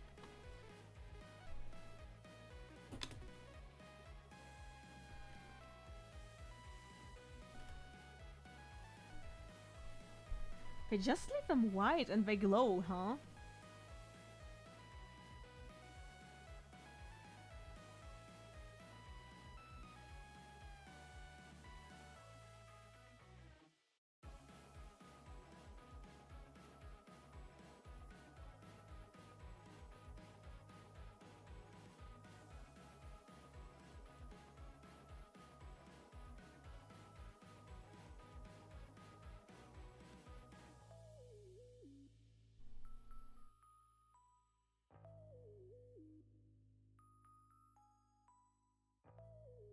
Guess so. There should definitely be more anime adaptations of Western IPs when it comes to adaptation. Yeah. Right? It would be way more interesting the other way around.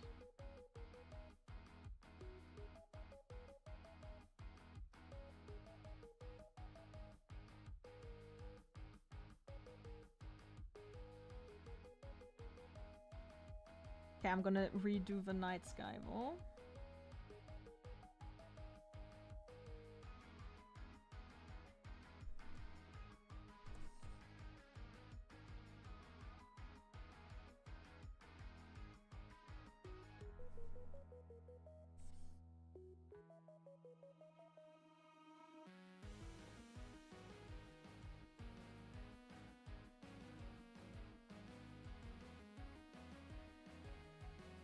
More for blue, please.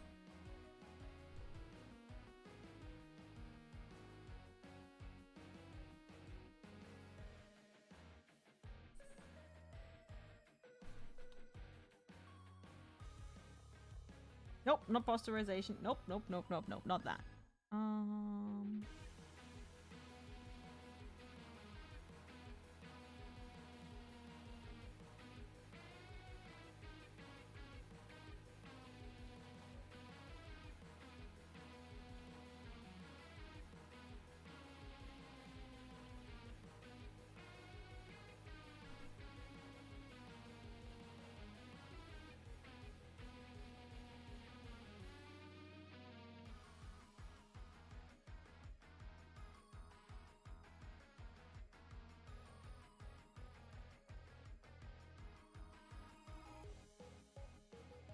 Okay, I have stars.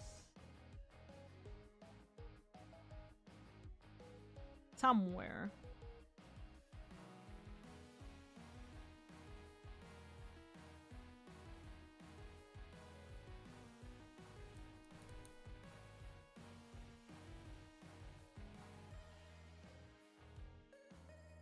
that's just the same amount of stars as before.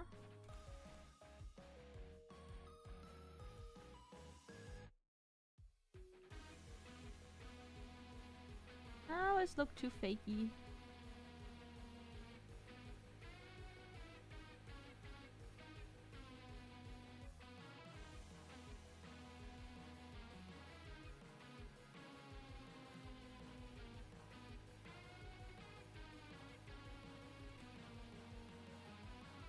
And let's look too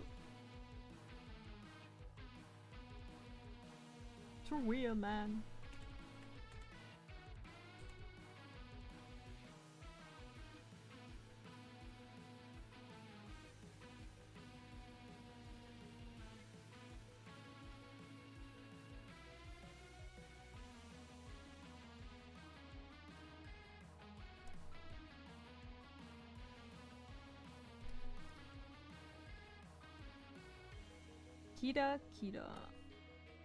Kita. Glitter, sparkle. Aw, those are cute.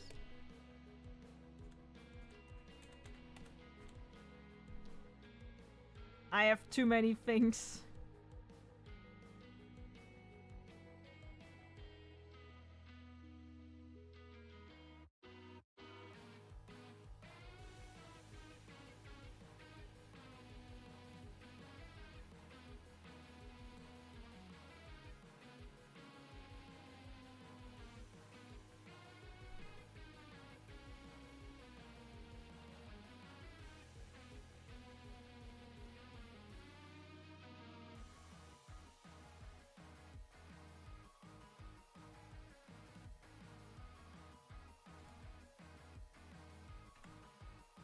I don't know, I just don't see really the appeal from adapting cartoons into live action, but the other way around. I mean, I don't want to generalize it.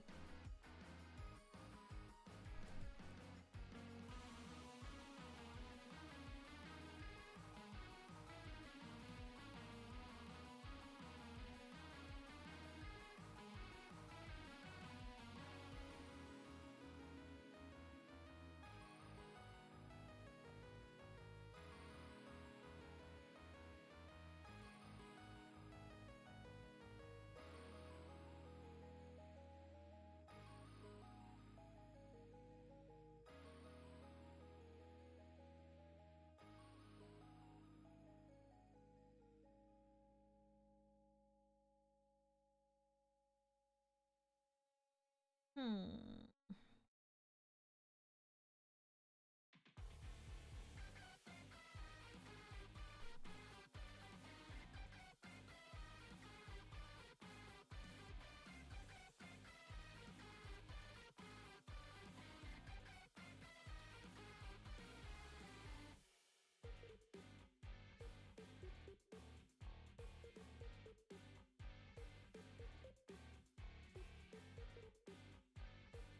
I need to remind myself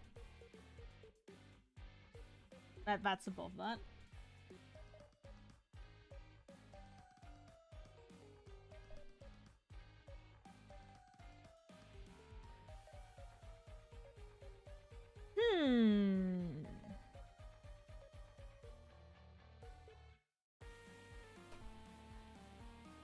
I think the cute stars is not what I want.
I wouldn't understand adapting slice of life manga into a live action. Yeah, and that happens often enough.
It's something along those lines.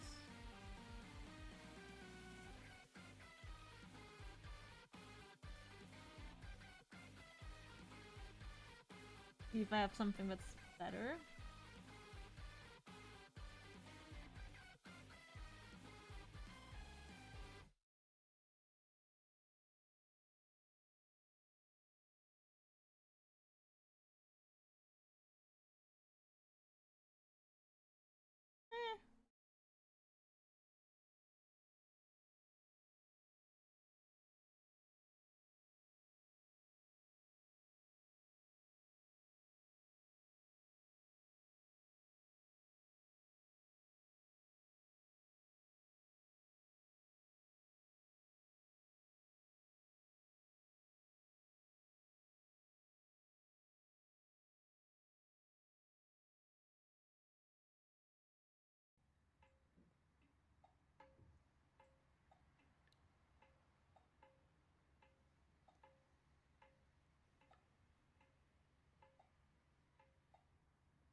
Is the commissioner still in chat?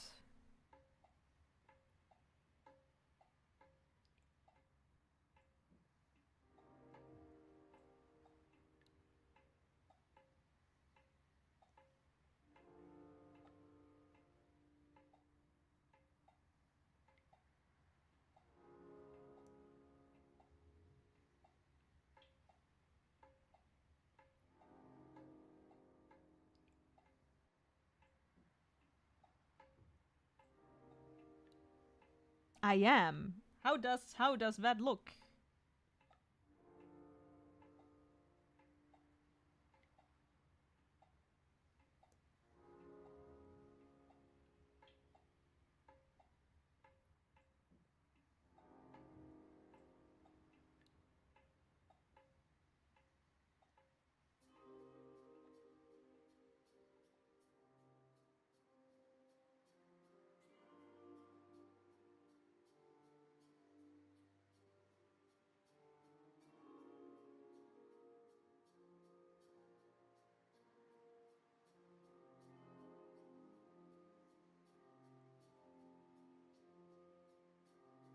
Ooh. I mean, it's good. And fine. I just want to hear just this look. The gloves are kind of playing into the night sky, but there's just colors for you. Yeah. On a serious note, nice.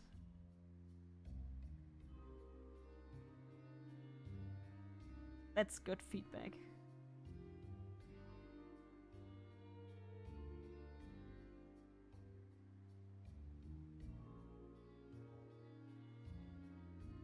Oh, wow, that's really... Woo!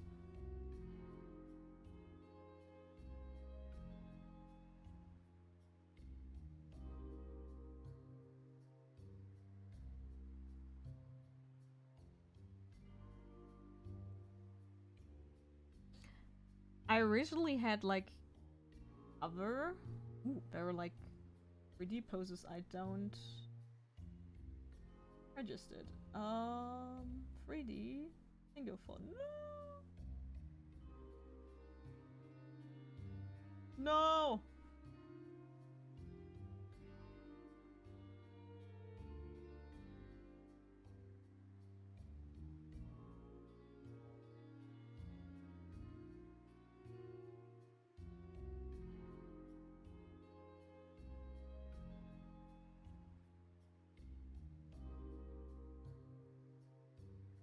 Maybe I can be, I think I know how to put the gloves more.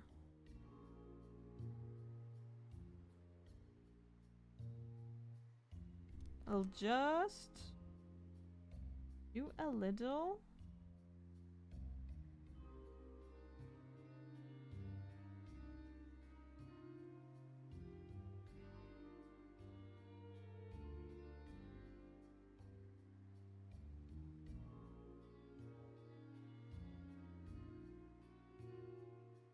There you go.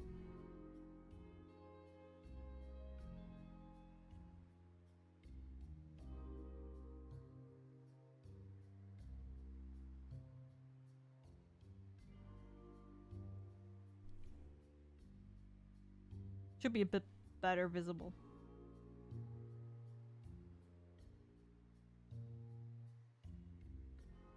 And what I was looking for is I had like really cool starry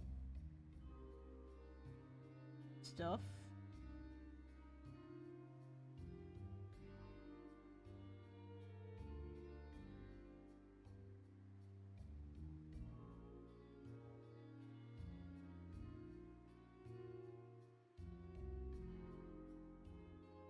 There they are.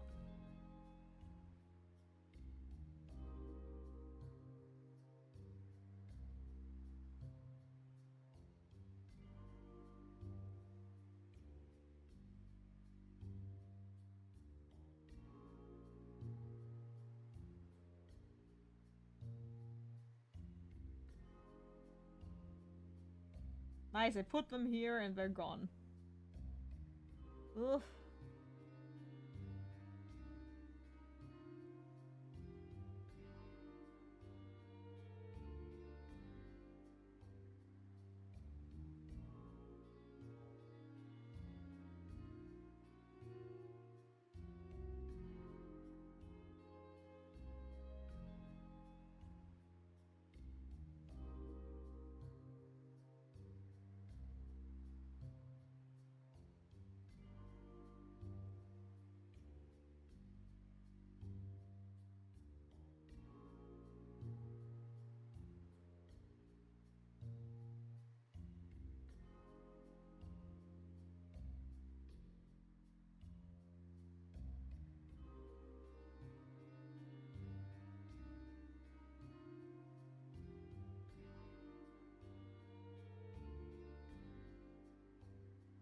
Yeah, I think I like this one better.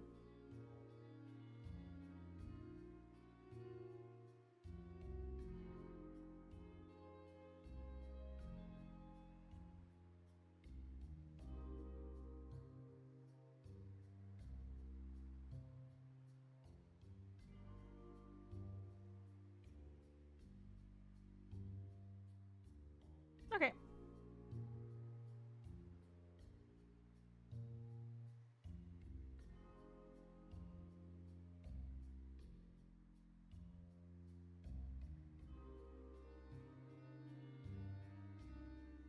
Nope.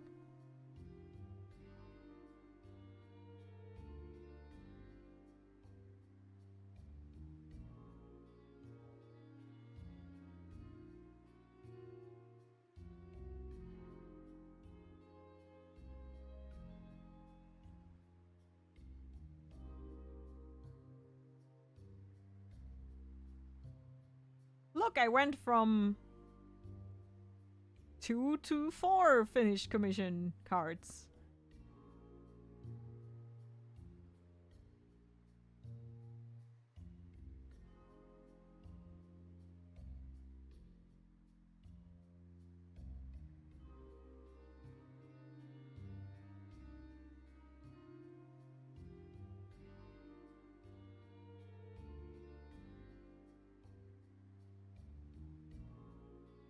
I guess I should do some effects on her hands, but she's summoning right now. Woo!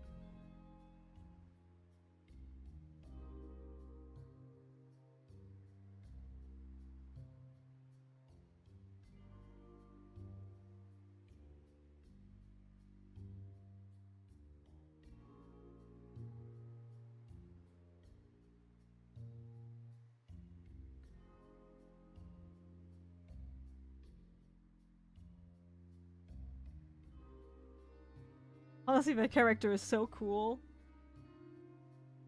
Ah, thank you.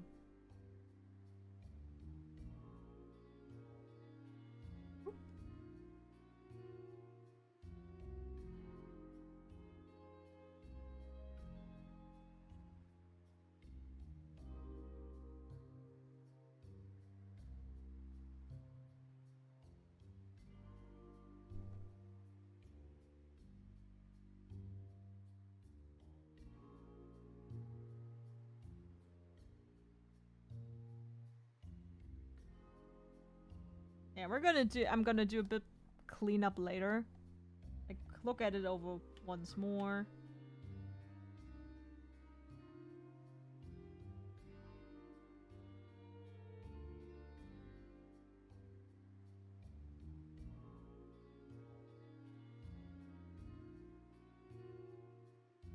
Now let's see. I can open them all at once. And where's Yan? Oh, me Yan. Yan. Yan. Right, it's not been so long that I've done him. Where's he? There he is.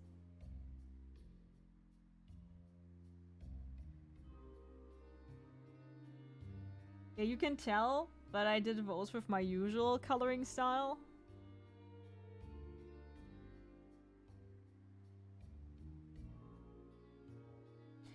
Honestly, I like the purely marker-based and then adding on glow and multiply way more.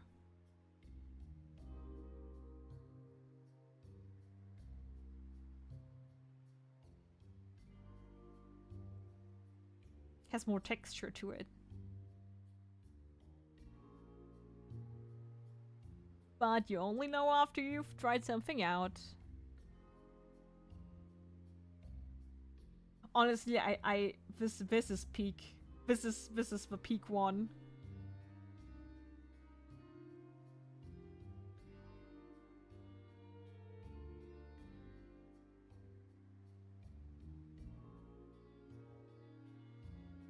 Only 2 more to go.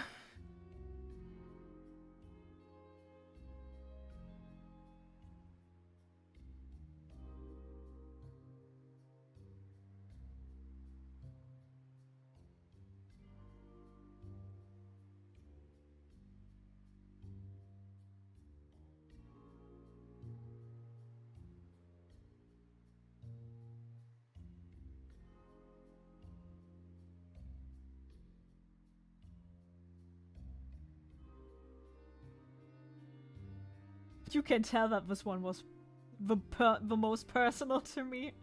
My son. The cat control room event, it definitely is. Yeah.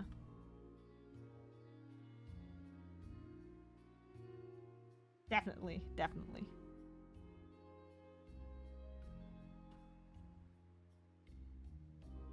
Thing is,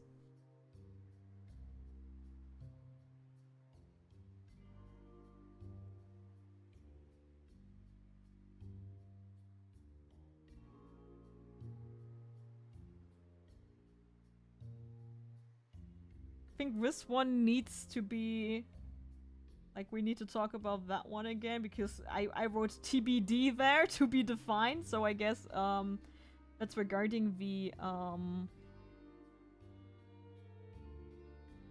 design. And I think with this one I couldn't get the pose working, right?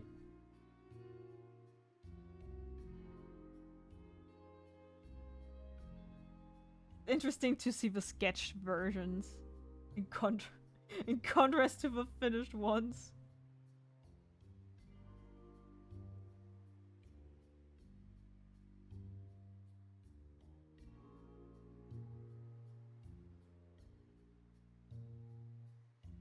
Yeah.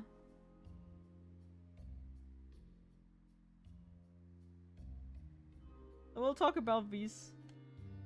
And then probably next week we'll just continue doing commissions so I can get to the 3 commissions that are waiting for me. I looked at all commission requests. I'm definitely gonna do all of them. Yeah, the one had originally a little Philia in the background. Well, that was like scrapped because it kinda took away from the artwork, I think. Oh, I just forgot it.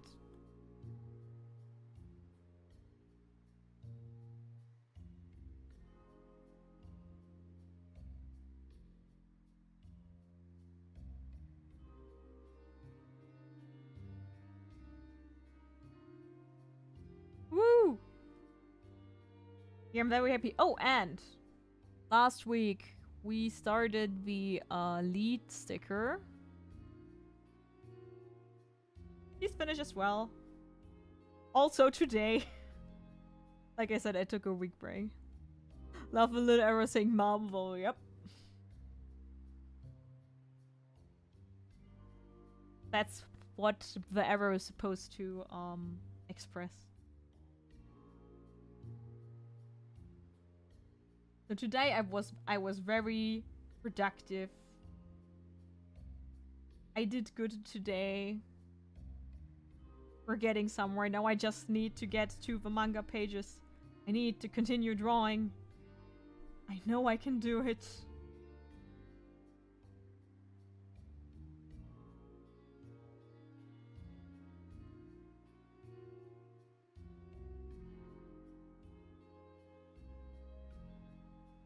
Okay.